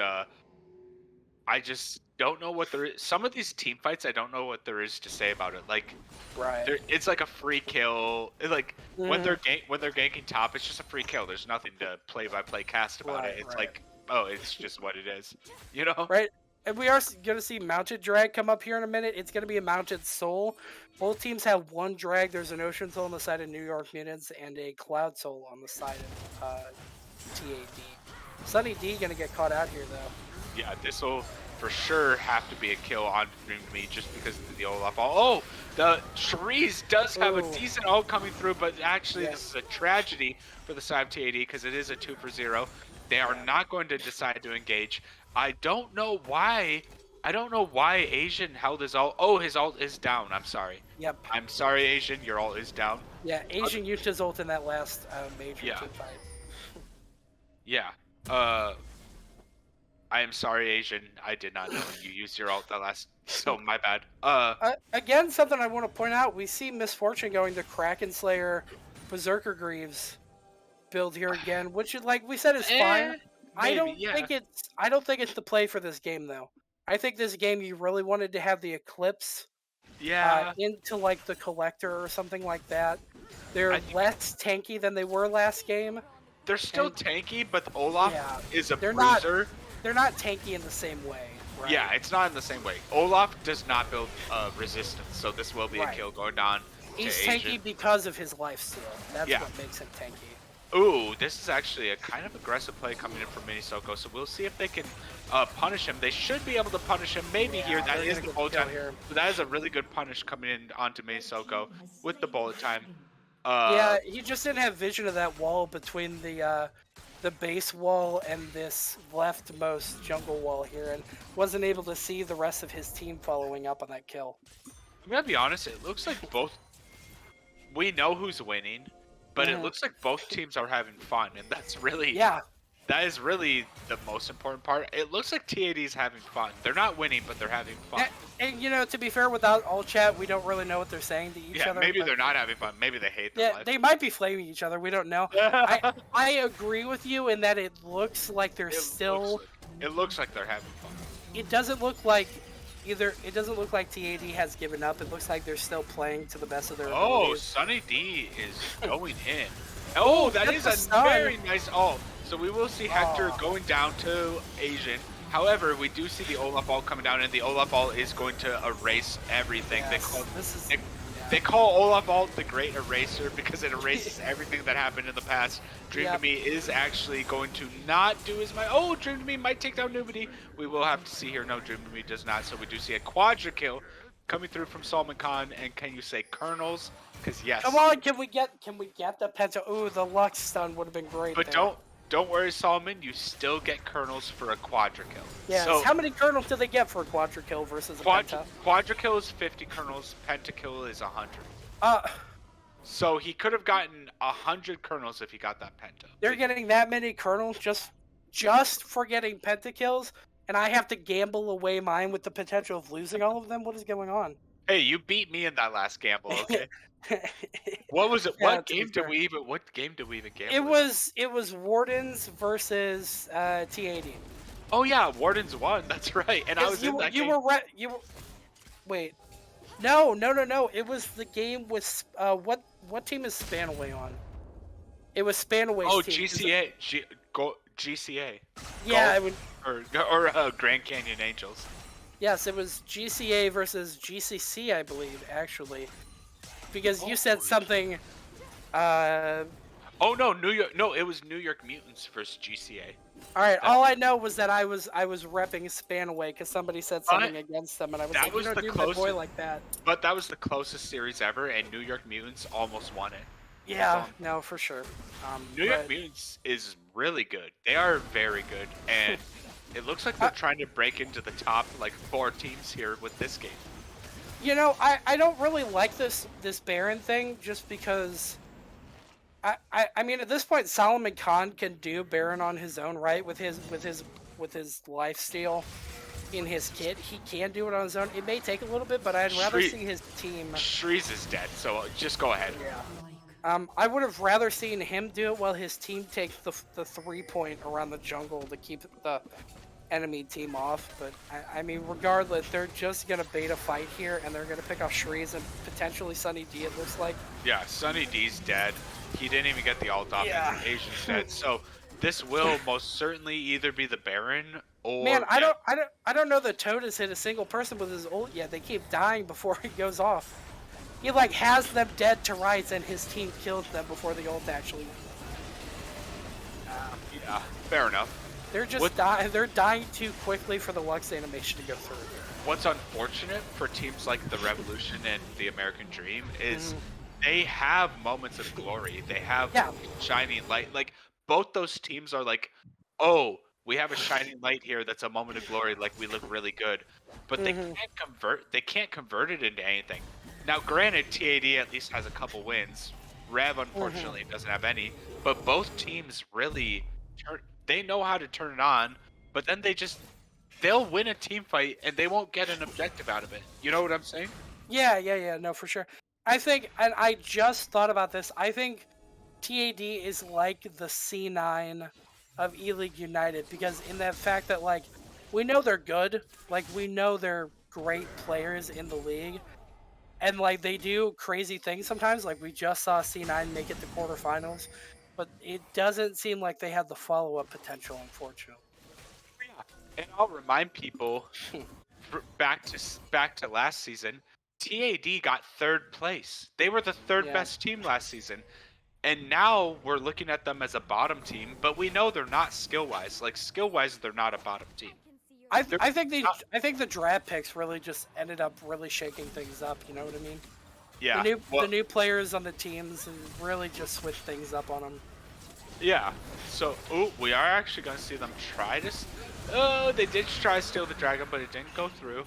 Yep, so that's going to be Mounted Soul Point for New York Mutants. New York Mutants has been dubbed the most well-rounded team in ELU. They are not the best team in ELU, but we have dubbed them as the most well-rounded team, meaning all five of their positions mesh that well together. Will we see them take down a top team? I think so. They almost took down GCA, which is a top team last week. We might see a Game 3 surrender here. I hope they don't surrender, but at the same time, I think it's a possibility that. No, I've said this every year that I've casted so far. I don't see the point in surrendering in competitive leagues like this. You know, like, yeah, you FF at 15 in your solo queue games, or you dodge games where people take troll picks, but at the same time, it's like, that's because you get to play as many games as you want, right? Like, here in this competition, they have until December to rack up as many wins as possible to put them in that playoff position. So, you know, even if they get stomped game 1 and 2, there's no reason not to play game 3 because the win there still helps them. Exactly. And let's remind people, all of TAD's wins have been in the third game. Wins have been in the third game. Yeah. Both their wins have been in the third game. We are going to see a team fight break out here. We are going to see an amazing Galio ult. That was an amazing bullet time coming through from the side of Captain Miner. Captain Miner will go down, unfortunately, to the top catch. And we will actually see Toad go down. No, Toad does not go down. He does go down to Shreeze. And Hector does somehow stay alive. An amazing ult held by Dream Me. However, the locket. That stopwatch probably just won the game. Yeah. That stopwatch ended the game right here. That stopwatch from Hector just won them the game. So I will say, moment of criticism, Hectex walked into melee range of Shreeze when he didn't have to and got stunned. I think that misplay there, making him Sunny DJ gonna blow him up out of nowhere. Okay. I thought the game was over. The game is not over. No, their cooldown timers are so off kilter right now. But yeah, I mean, Hectex walked well far and beyond what his range was up to the face of Shreeze, which, like, again, against the Shen who can stun you pretty easily, not where you want to be, you know? Yeah. So, you know, he did end up having to pop stopwatch there because Dream rolled up on him as Cassiopeia. However, very nice to see that team fight go the way of that. So TAD refuses to go down without a fight. Yes. Every game. Mm-hmm. And like I was just saying before that team fight broke out, every win TAD has had has come from game 3. Meaning they were down 2-0. They were down 2-0 and they won game 3. So, are we going to see them play out game 3 here? Assuming they lose, there's no guarantee. Yeah, so this is why Kiana is useless against Olaf. This is exactly what happens. We are actually going to see a ton of damage come through from the Tom Kench and from the... nice bullet time, though. The bullet time is actually doing insane amounts of damage. They will take out the support there with Nubity. But Captain Miner, however, will be next on the menu for Tom Kench. He says... Aphelios, fat finger ult there. Ooh, yeah. Yeah, you're right. Yeah, she died, he went, oh, she's dead. Right? The game's over anyway, but there was some interesting stuff going on there. So they are trolling under Fountain here. Yeah, and like he just throws him. No, that makes me happy. See, and I think that's one of the reasons they reworked Tom Kench, because if you end up late game, right, if you're gonna eat somebody and throw them into Fountain on like a 5-second cooldown, like really just... Wait, I got...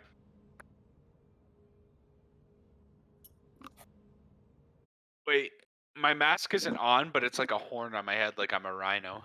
You do look like a rhino. Yeah, I want to give Mini Soko like kernels there just for throwing Solomon Khan into the fountain. Dude, I'll give him a kernel. I'll give him 1 kernel. Dude, give him 10 kernels. That's so funny. That's just wow. That was funny. I love it. You love to see it there. Although everyone's KDA players apparently. No. Yeah, just sitting at now we're next and padding the KDA. Well, we are keeping track of stats in this league. Yeah. So. Yeah, I think that's one of the downsides. Like, I think it's overall a good thing, but when you're like, well, you know, we're watching your KDA, then people go, oh, we got to play for kills, you know. Yeah. But. By the way, I am now a rhino for Halloween. I'm not a plague doctor, so. Yeah. Get it right. Yeah, you just gotta paint it gray and like get a gray bodysuit and you'll be good to go. I'll be good to go. I could be several different things with this outfit. You could be one of the what are they, stag beetles with the giant horn on their head? Oh no. Solomon won't play until they gave him DJ Sona jungle. Give me DJ Sona. Uh, oh, never mind.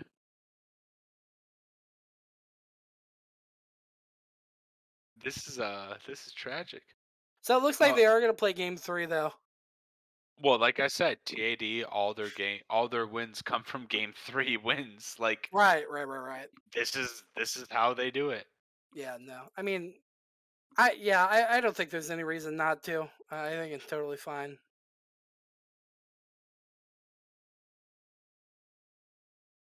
Yep, go for it. Oh, they're giving you the draft link. Got it. Okay. So,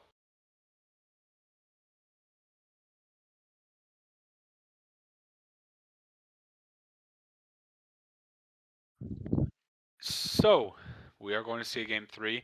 New York Mutants looking like a top team. They are most definitely going to make the playoffs. That I have no doubt. Yes, I hope so. The team excites me a lot.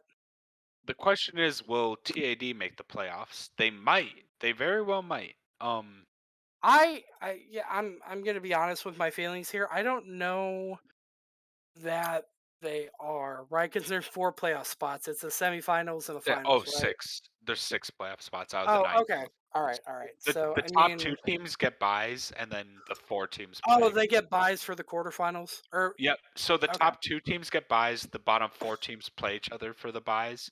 yeah. So And then, quarterfinals is bottom 4 teams. yeah, Semifinals is the top of the bottom 4 teams, and then the 2 teams with the bye, and then the 1v1 for the final. All right, that makes yep, sense. yep. Um, I mean, I like if I'm just giving my opinions, I think it's TAD, Rev, and TKK that don't make it to playoffs. You say that, but TKK won their last series, and they took a game off New York Mutants. The series before that. Yeah, no, for sure. I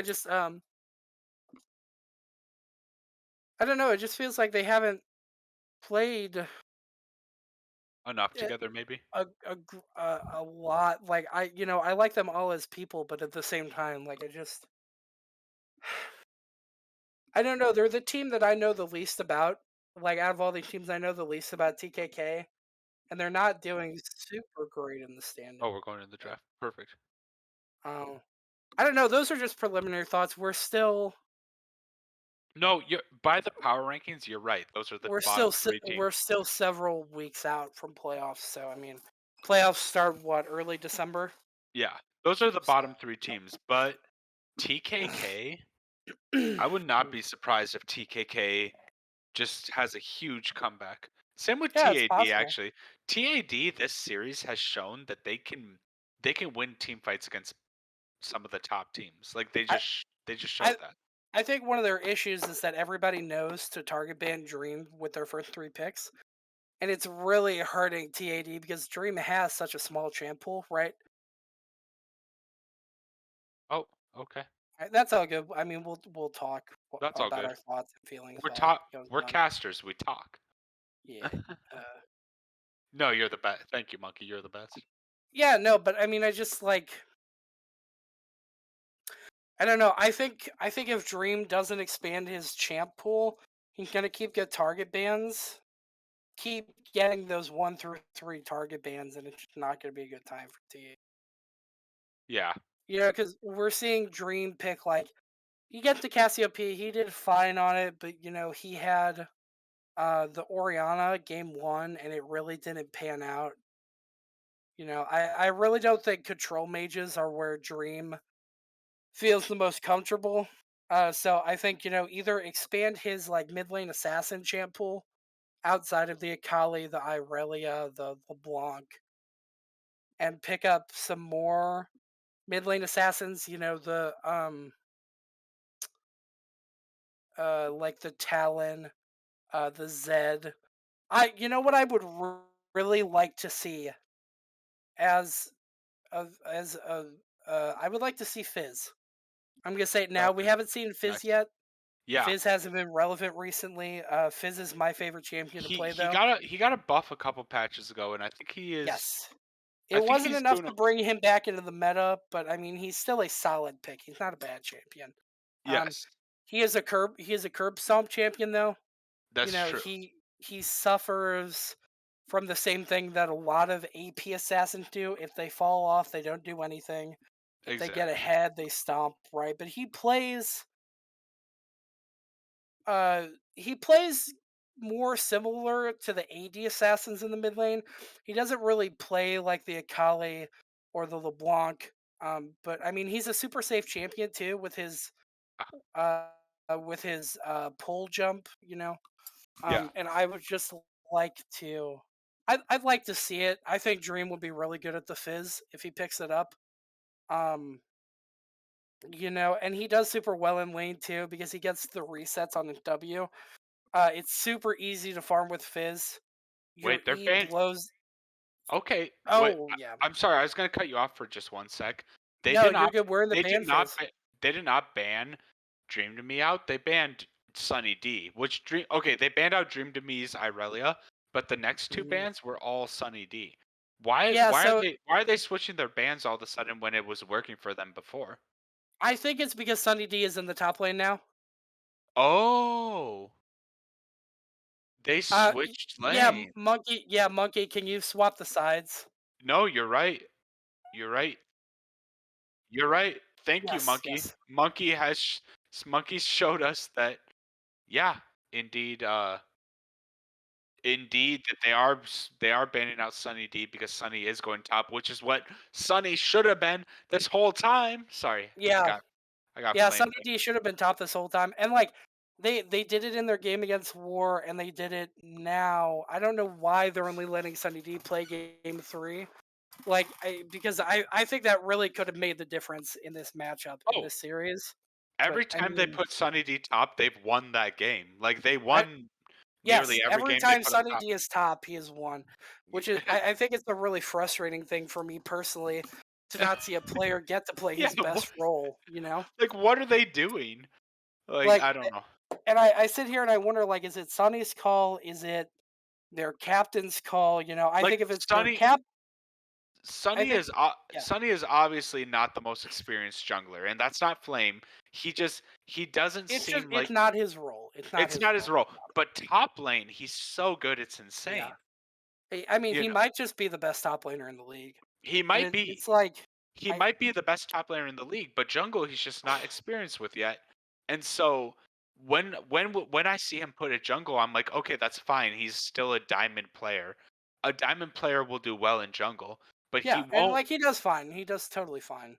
He does fine, but he doesn't do outstanding. Yes. He's never carried his team from jungle. You know what I'm saying? Like It, yeah, he's only done fine. He's only done fine. You know? Solomon Khan does get his one trick here. He gets his Lee Sin. Um, but yeah, on the subject, I think the question is like, is it Sunny's call or is it their captain's call? Right? Because if Yeah, it's Sunny, maybe. if it's Sunny's call, then like more power to him. If he wants to get better at a different role, I get it. I understand. But if it's his captain's call, if I think their captain Dream to me, right? It's definitely Sonny's call. Yeah. I well, here's the thing though that I wonder about because when we play with Sunny outside of the normal season matches, it seems like he himself is not totally comfortable with his jungle skills.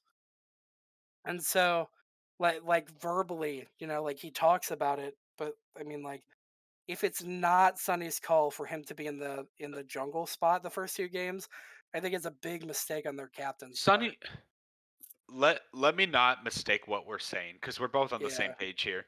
Yeah. Sonny is a good jungler. He is a Mhm. good jungler. He is an outstanding top laner. Yes. So he's a good jungler. He's an outstanding top laner. I'd rather have an outstanding top laner than a good jungler. Like Yes. just put him at the role he's best at. Mhm. I am almost positive every lane he's gone top they've won. So Mhm. I don't know. Anyway, regardless, we are going to see a change of pace here. We're actually going to see Quinn coming. Is that Quinn from Sunny? And then Yeah, it Echo. might be Quinn from Sunny Is in the that top Echo lane. Jungle? Is that Echo Jungle or Echo Mid? I can't. We'll have to Uh see. it'll depend on their last pick, yeah. Oh, thank you. Cool. Yeah. I guess we still don't know based on that because Yeah, they're gonna swap around once they're gonna they're in the swap actual around, yeah. tournament. But I Um, do but I do appreciate it. Ooh, Timo! Was that a lock-in Timo?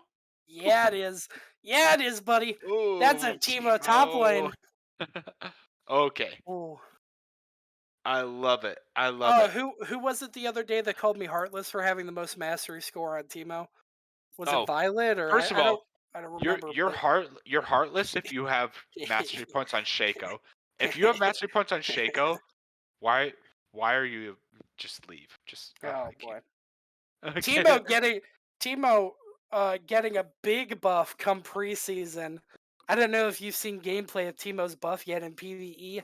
It is brutal. It is Uh absolutely brutal. wait, what do you mean? Like So how what is it? so it's gonna sound silly when I say this. It's only an increase on the speed on which he shoots his blinding dart, right? Yeah. Which like may not sound impactful, but like at the moment, Teemo's Q almost feels like a Yumi Q where you throw it out and it just slowly travels. Now it's like an auto attack, right? Like it's so much faster, it's so much harder to block. Um, it improves his matchup against like Yasuo, against the Samira, makes it a lot harder to like Windwall, makes it a lot harder to Morgana Spell Shield. Along with I believe a just straight up damage buff. Yeah, yeah, yeah. His projectile is a lot faster now. Um, Timo is much better now with his buff. yes, I yes. still don't think he's viable in pro play, but this isn't pro play. This is amateur play. I mean, Uh, what? Yeah, I agree. But like, when was the last time we saw Timo in pro? Never. well, no, you do see it, but you see it in troll. So like in pro play, where it's like their last game of the season and it doesn't mean anything, you'll see Yeah. a Timo. Right. Okay. But I get what you're saying. You're saying like last pro play where it was like viable was a Yeah, and like long time ago. I'm really sad to see that because I think Timo's a great champion. I know I may get hate for that. Totally cool. It is what it is. He's But just like not. I He's love not. Timo. The problem is he's not great when you're playing against challenger people because they know where you're gonna put all your mushrooms and Right. they know. I think the thing that makes people the most mad is the fact that they have to switch to sweeper to Yeah, not run into shrooms, true. and I think that's what makes people the most mad. Oh yes, the blind cooldown is lower and it lasts longer too. It lasts like 2.5 seconds now. Yeah, it's true. Just You absolutely brutal of an you of an I ability. I could not keep on my costume as long as you did. So by the way, Soundwave, you win the award. I can't breathe in that mask. It's hard. To be I fair, can't. I didn't have a mask. I'm just wearing normal clothes with some jewelry. A Yeah, so little bit I easier to me. it's not very fair, I guess, but Soundwave, I'd give him some for that. Yeah, I buddy. can't give him too many though, because otherwise I'm the top I'm not kernel people our I'm not top. gonna. Oh, go ahead. Sorry. No, go ahead. Well, I was After gonna say you. our top kernel people would be pissed if I gave people a lot of kernels for random stuff because like here's our top kernel people. Sci High Crocs is number one, Scaling Circles number two, Neffels three, Solomon Khan's at number four. Let's go. Yeah. I'm not gonna ask for a bunch of. I'm not gonna ask for any kernels because I put on a sleeveless hoodie and threw on some fake fucking ice. Right. I'm not gonna ask for Hey, kernels for that. I just thought it would be fun. By the way, this was my idea, because we're not casting over the weekend for the most part. I thought it'd be fun to have like a little unofficial Halloween yeah, game to round out the week. I just wish I could keep my costume on as long as you did. Otherwise, yeah, I Right. feel. Um, I do need to go to the restroom again. Do you mind talking about the comps and Yeah, go for it. telling everyone how awesome Monkey is? Yep, I'll keep them And entertained. me. And just tell them how awesome I am because I'm full of myself. All right, go ahead. Yep. um. Yeah. So, hmm, interesting. They get so yeah. So this is kind of what I expected, right? Sunny switching to top lane, which Give me Leona and I'll donate all the kernels, please God, I beg you. Spanaway, I'm only a sub. I don't have that power. If I ever have the chance to give you Leona, I will. I will accept some kernels for it. No, I have not listened to the podcast yet. I was gonna catch it yesterday, but I was working, and then I was busy this morning too, so I haven't listened to it yet. I know you guys ragged on Chief Patar for the Yumi pick, Keck W, whatever, but I mean, uh, no, yeah. So like this is kind of what I was expecting. Sunny gets his top lane pick immediately. They switch from target banning Dream to target banning Sunny. They banned the Camille, they banned the Fiora, they banned the Nasus. Um, we do get the Irelia ban, which Irelia is still a top laner. I don't know that Sunny plays Irelia. I'm not sure about that one. I haven't seen him play it. Um, but they do take that pick away from Dream. They're gonna take away the Gnar and the Rise here. I curious about that Rise ban. I don't really know that he was in contention as a mid laner. I will say though, kind of troll picks for top laners on both sides. I'm not sure if this is right. So it's Echo Jungle, Braum support, Jin ADC, and then I'm gonna guess it's Quinn top, Kale mid. They could flip though if they wanted to. Uh, I think it may be the smart thing because Kale is just gonna keep getting blown up by Zed. Pre level 6. Kale is uh,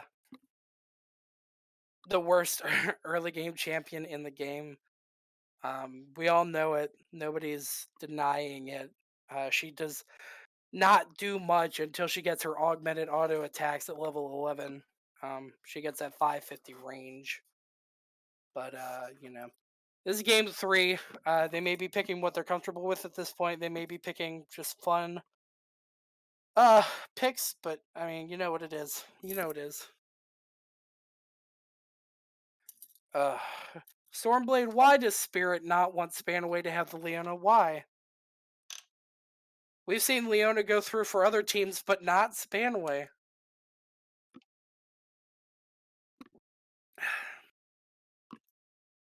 I know he's a Leona one trick. Like, I get it. Right? Like, I understand, but at the same time, it's like, I mean, okay.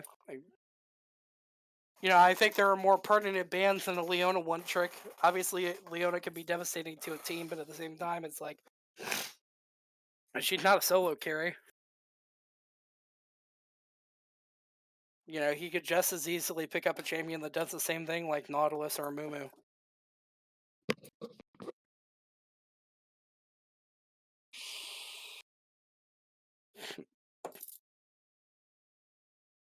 He is the carry on Leo. Yeah, that's my bad. I should talk bad about Spanaway. Spanaway in the Leona carry. Spanaway, you should be... honestly, I think Spanaway, you should be offering up your 1v1s. You should be offering up kernels for 1v1s. You get your Leona, they get anybody they want. You show everybody just how good you are on Leona. You win some kernels in the process on the Howling Abyss map. We are going to come out of spectator delay here. We've killed our 3 minutes.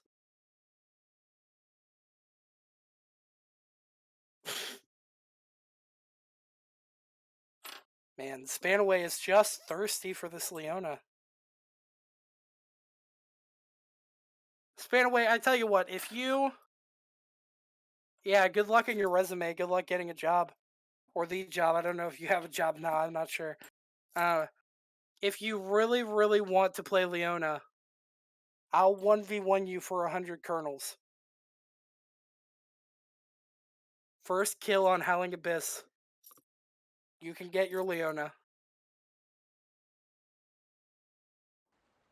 Ooh, Oh, yeah, who being dat? at restaurants. Who dat? Who dat? Who dat? We're talking about Leona. We're talking about Spanaway's Leona right now. Oh, Spanaway's Leona is so bad.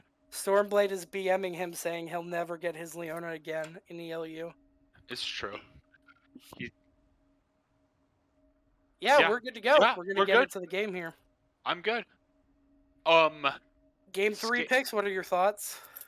So, here is what I think about who won the draft. I do think TAD won the draft. However, I think New York Mutants is the better team. So, Really? who wins? Who wins? The one who won the draft or the one who is the better team? I think TAD hard lost draft Wait till here. it gets to late. Wait till it gets to But, late game. okay, my dude. late game, but like I mean, Sunny is top lane on Kale, right? So like Sunny got his top lane. However, you're playing an Shreeze is playing an ADC into a Zed in mid lane, right? And like Quinn a little bit safer of an AD, you know, No, she can use well, her Q to bounce off of people. I'm not But talking about who won draft based on who's playing what. I'm just talking about like, let's say all 10 people are challenger. I okay, think that TAD won draft if all 10 people are the same skill level, right? I would say that New York Mutants still won this. Wait. If it went to late game, there's no way New York Mutants wins this. But yeah, no, but I don't know. I mean, no, New York Mutants. I still think they win this game. I still think New York Mutants wins this game because they're the better team. They're probably gonna win. I They're just probably gonna really win. don't like the Kale pick. Like, really do not like it. Like, yes, Kale is a hyper carry. If you get to late game, if she gets full build, even if she gets like 3 items, she's a problem. But like, I need to regain trust from Spanaway's like, Spanaway, Yeah, I you lost all do. trust. I'm sorry, Spanaway. I'll regain trust. but like, Are yeah, they- just what are keep, they- just what keep are- it what- turned off. I was about to say I don't know what they're saying, but No, they're just doing the GG well played. well, yeah. It's all good. I As wouldn't long- worry about okay, it. I so would just keep it off. here's my thing. As long as they're not intentionally being toxic, which I don't think any of them Yeah, are, yeah, because they're all friends. These are all friends who play with each other all the time on both teams. Yeah, they're just talking about the games. I think it's all Like, good. like at some point there should be a hard rule, but at the on the other side of the coin, it's like, should we put hard rules or should we know common sense wise that they're not being toxic? You know. I think Ooh, as nice. long as we keep it off on the screen, it's totally fine. But like, going back to like who went draft here, like again, I really do, I want to rag about this because like I really don't like the Kale pick. Yeah, she's a hyper carry. She's the worst like pre-16. She'll lose right now she'll lose hard right now. She loses. She can't beat anybody in lane until like level 11, right? Fine. Let me agree with you. New York Mutants won draft unless this game goes super late. Can we agree on that? Yeah, I mean, I agree. You don't have to agree with me. I just like I have my thoughts. No, I think we mainly both just agree. mainly just my hate of Kale, right? I think like, we both agree on the same things. Oh, okay. Okay. I did not expect that to happen. First blood going to Dream to me. Toad is Yeah. actually going to take a lot of damage on the backside. My point was, yes, New York Mutants is the better team, and maybe they did win draft. You're right. I was simply just talking about the late game, so Yeah, it is yeah, what it no, is. for sure. Something interesting. Dream no longer mid. Dream is now their jungler on Echo. Shrey is taking the mid lane with the Kiana, or with the Quinn. Sorry. This is stereotypical for Dream to me. Or we're getting a gank again. Ooh. Yeah, he doesn't kill Minisoko here, unless he No, stands actually in the bubble. stun does go through. They still don't get the kill. The reason they don't get the kill is because Minisoko got the bind down. Yeah, Minisoko needed to sidestep to the right there out of the bubble instead of keep running straight. But I mean, Solomon Khan also got his best champion. I think is something to consider. He's most comfortable on the Lee Sin. You know, especially against 4 squishies. You know, I think it could be a very big issue. Ooh, okay. So Captain Miner does not go down. That was a very good get. I will say not dying to gank. Yeah. However the best way to say that is. I don't know. Ooh, oh, Captain Miner might die here. Sorry. You go on. You were gonna say something. No, I wasn't. Keep going. I'm listening. Oh, okay. So what I was gonna say was Zed will win this mid lane. Like Zed will win this mid lane later on. That's why Shreeze took barrier. Barrier is literally meant for Zed ult. Yeah. But level 6 has not hit yet, so that's why Shreeze is winning for now. Yeah, no, correct me if I'm wrong.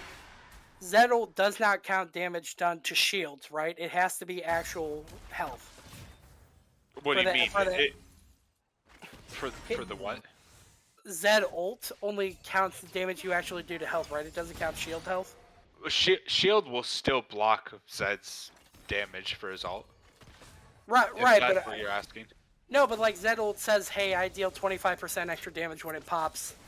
Oh, okay, sure. I guess pre-mitigation, okay. Okay, yeah, fair enough. Yeah, so the thought is like you pop barrier when he pops ult. You know, if he burns through the ult with his combo and only does half of his damage, then he only gets a quarter of that half, right? He doesn't get the extra damage off of what he dealt with the shield. Yeah. But I I will mean, at the say- same time, Quinn is an assassin ADC, right? She has the potential to get away with it. Stormblade is helping us out here. Is that all? Is all damage? Oh, okay, it's all Pre-mitigation. Okay, so All right. I guess I was kind of not understanding, but you're more knowledgeable about Zed ult than I am. So Yeah, I mean, like, I'm the saddest diamond player. I'm the saddest diamond player ever because I don't know anything about any champ. People are like, pre-exhaust mitigation too. Okay. ooh, that hook almost landed from Newbie. Yeah. But yeah. I think that's like, I don't know. Quinn has better roaming potential. You know, obviously she is like the predominant like mobile champion with her ultimate. She's the fastest, just about. She's the fastest permanent champion with her ult up. Ooh, we are going to see a pretty big fight here. Actually, TAD is definitely going to lose somebody here. There's no way Captain Miner doesn't die. Yes, We do see Flash the is flash good. to get the kill. And actually, Asian is trying to trade something back. He will not. He will have to go back. Toad is looking for a kill here. He will go back to mid. So it is a 1-for-0. And oh, Sunny D is not looking good. Mini Soko doing exactly what Timo wants to do. You sit in the bush, and you just shoot people, right? Like he wins his lane every time against Sunny. Oh, okay. Dream with the nasty game.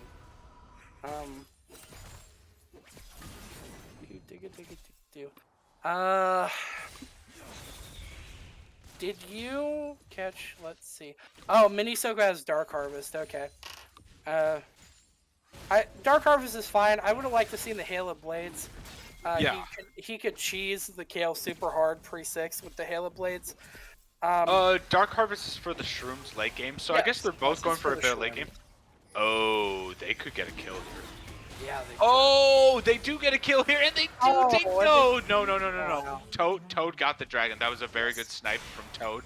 Yes. But good kill, good pick coming off. Toad should be able to escape here. I don't see how he doesn't get out. Oh, he has flash because his shadow was down. His shadow he just used to steal the dragon. So good job on TAD realizing that was down, taking out the flash. Monkey, can we turn off the chat on the screen? Thank you. No. Just go down. Go down to the eyeball, and just click the chat. Yeah, you're good. Yeah, I was about to say. Typically, we're not supposed to be using all chat a lot, but it is what it is. I'm not.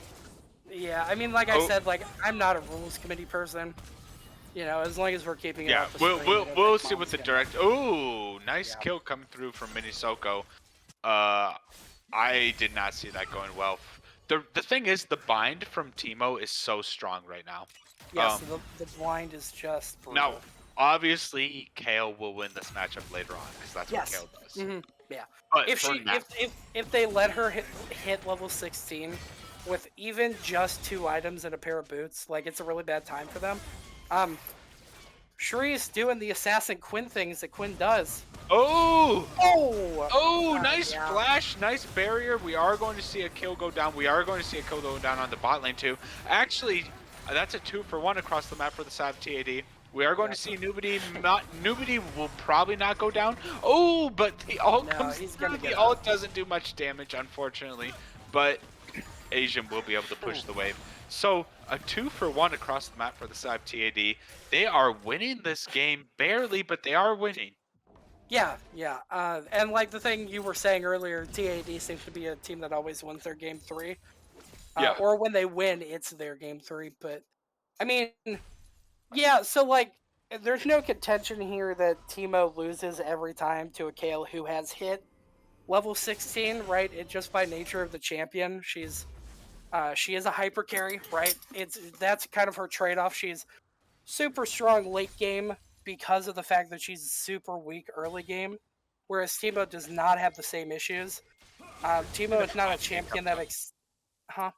Oh, sorry. I was going to say there's a Braum gank up top. Go ahead.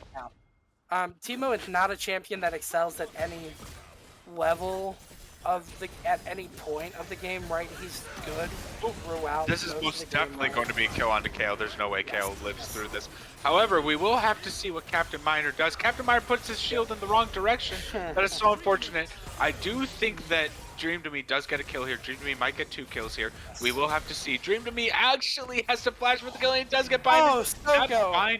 That bind is so OP in situations like this. Soko smurfing the 2v1. Soko is smurfing. This is very unfortunate for the side of TAD.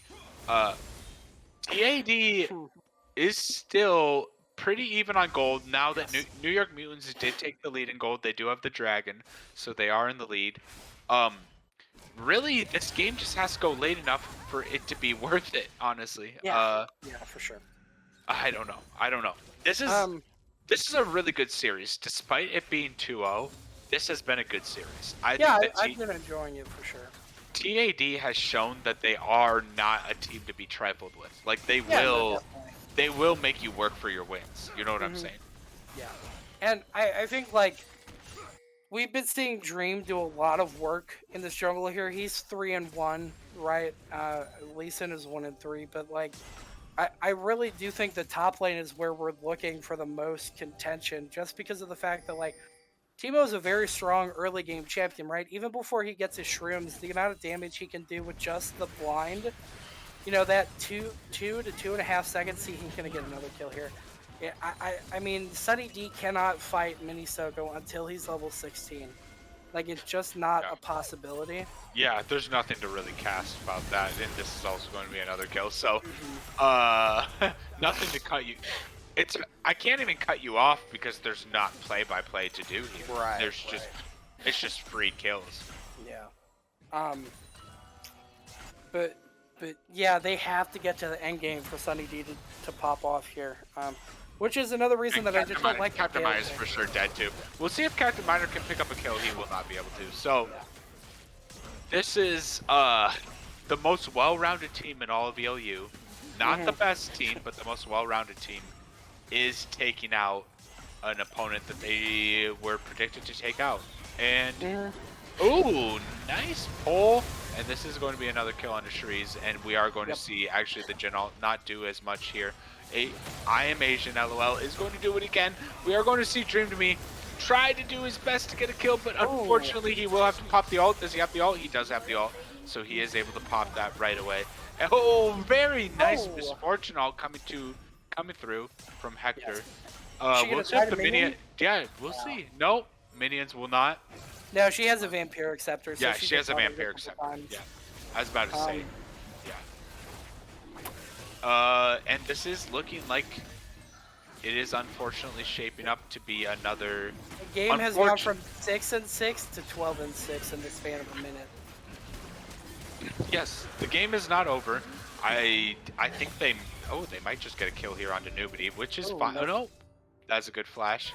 Yep. They have to play for the late game. They have to play for Sunny D game fed, which Sunny D is not fed right now. The opposite of fed.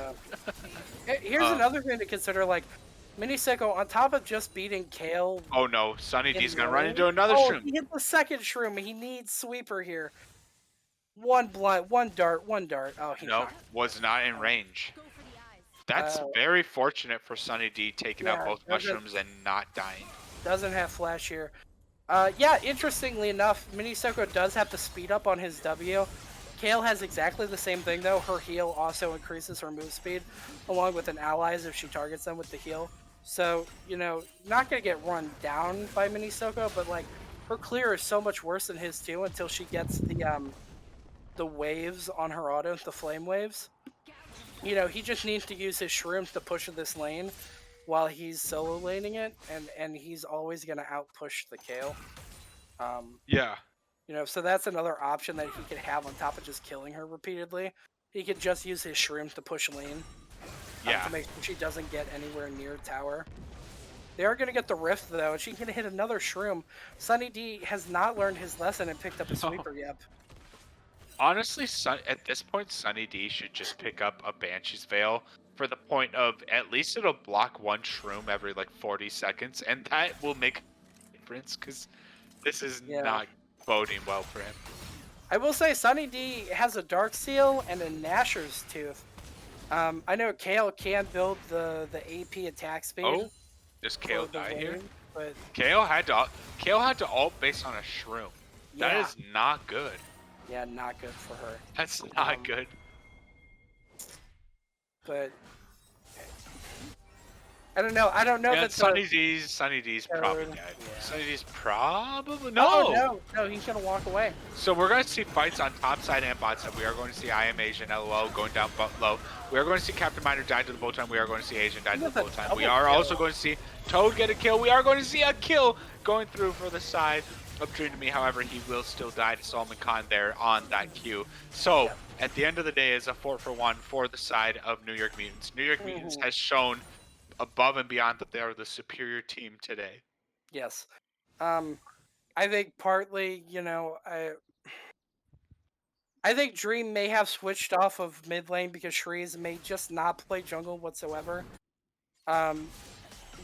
Which is a shame because, like I said earlier, at this level of play, like you should be comfortable with at least one champ in every role. But I mean, at the same time, like Dream could have taken this Echo mid if he wanted to. But also, I think Sunny D not getting the 1v1 brawler type of top laner is really hurting them. Oh, and we see Solomon Khan trying to go in. Solomon Khan does not get the kill. I thought he would get that kill for sure. But yeah, go on. Yeah, I mean, it seems like Sunny D, once he's at top lane, he's in his zone, right? But I feel like his comfort picks are like the Riven, the Fiora, right?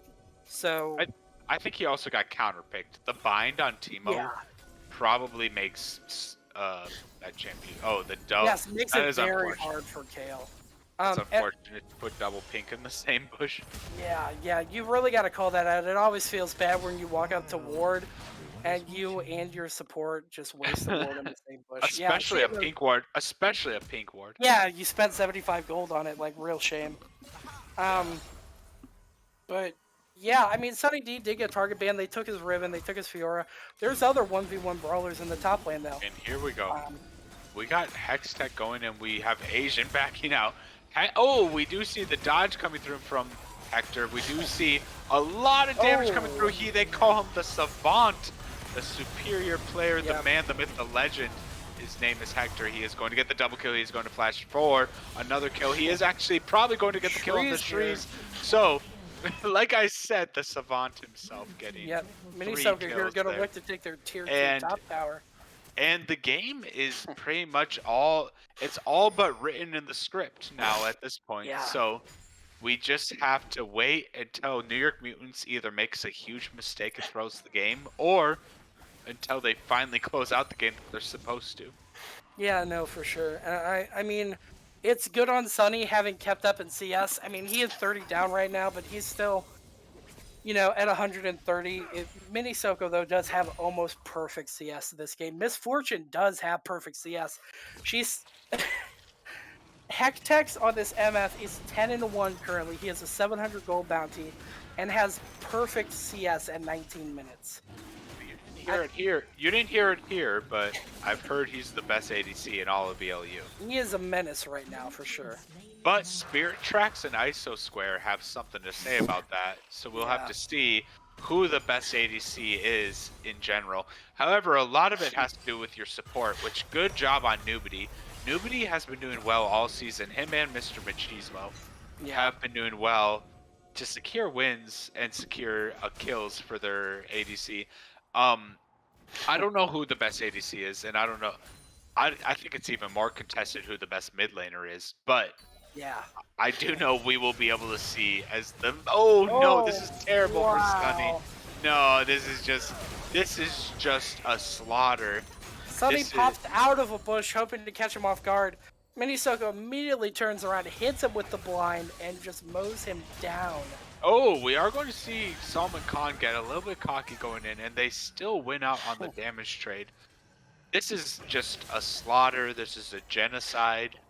This game, the other two Yeah. games went much better than this for TAD. They started out doing good too. Dream had a couple of like really good ganks. They were 5-3. Dream is actually not a bad jungler, I will say, No, for but sure. but unfortunately, every lane lost technically. Yeah. Not even technically, just straight up every lane lost. Yeah, the most even lane is the mid lane because there are 3-3. Zed does Yep. have 3 more assists. And a lot more farm. Yeah. Yeah, he's up by like 15 farm. Yeah, it is what it is.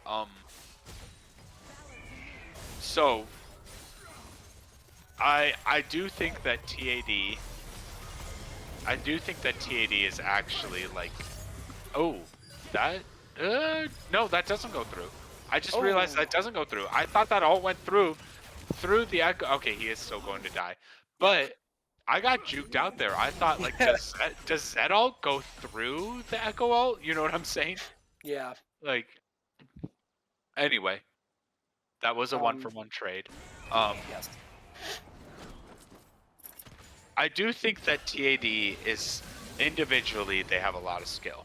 They just need to kind of put it together. They're still very much able to make playoffs. Like, Yeah, for sure. very much able. I think it would Technically, be every team is able to make playoffs, but I think it would be interesting to see somebody do the math of like at what record is it impossible for a team to make playoffs? Because if we're looking at the standings right now, like Rev is 0-9, and like off the top of my head, I would say, I don't think it's possible for them to make playoffs. But I mean, I don't know exactly what the math says. If they stomp the rest of their games this season, like maybe they can.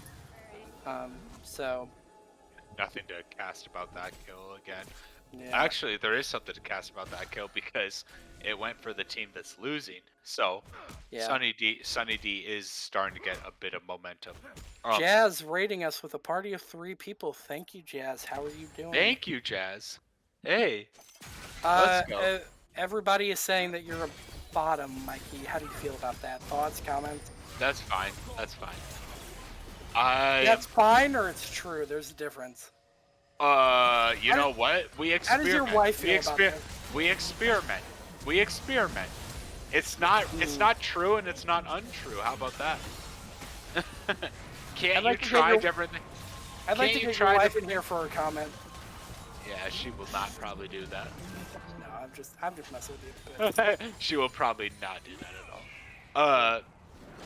Hey, you know what? You can try different things on different nights and not be a beta. How dare you all?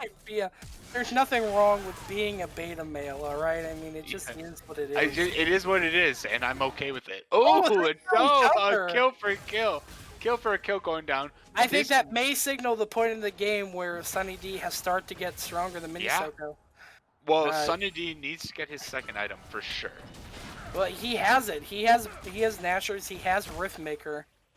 He has full boots and a large rod. So, Jazz is so happy that she brought in people to call me a bottom. I'm here to cause chaos. Yeah, for sure. Wow. What? Just wow. I mean, where do you think Mikey got the Plague Doctor mask? It's part of a gimp suit. It's true. Yes, it's true. It's true. That. I'm Next week we'll be casting in latex bodysuits. Be here for it. Our observer does not like that idea. Yeah, our monkey was like, no. So this will be a dragon going over to the side of New York Moons, which will be Soul. Which is probably spells. Zero dragons for TAD, unfortunately. No. Looking at a 9k gold difference right now. 7 towers to 1. I think that's the big story of the night. TAD not able to get any towers. They are going to do Baron here, though. That's such a fast Baron, honestly. Yeah, like, it was very fast. Like, what in the world? I mean, I go think ahead. this is the thing that I don't like about the 3-0 series. Like, it's fun to see a curb stomp every once in a while, but like as a caster, we get to the 3rd game, and you know, if it goes the same way as the other 2 games, there's not much, to talk about, you know. Yeah, there's not as much to talk about anymore.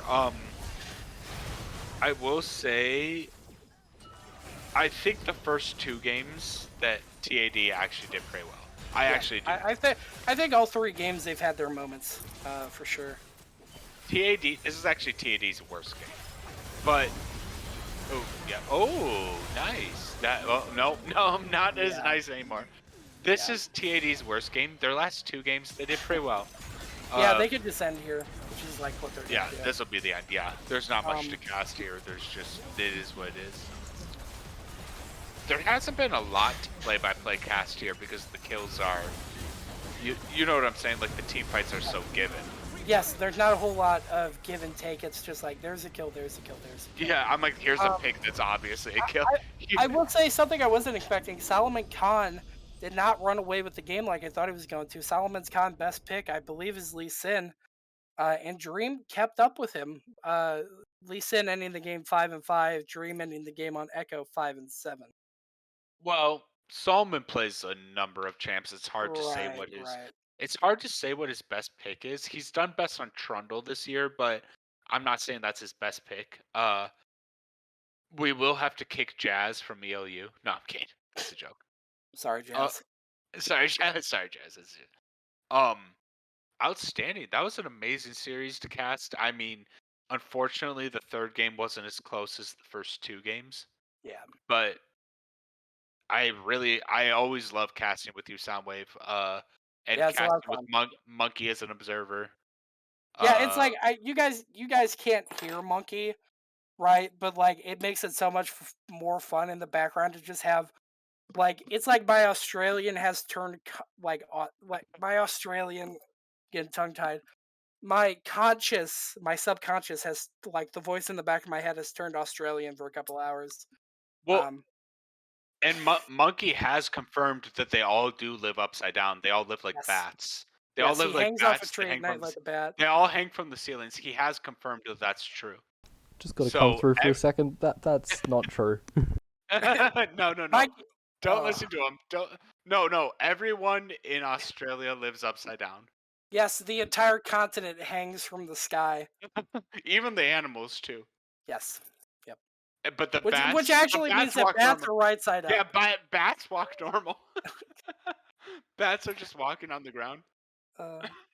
So we had to tell you this. We had to let you know these National Geographic facts. But yes. Other than that'll be next week. It'll just be me and you with like an unexpected stream, just commenting on like an episode of Nat Geo.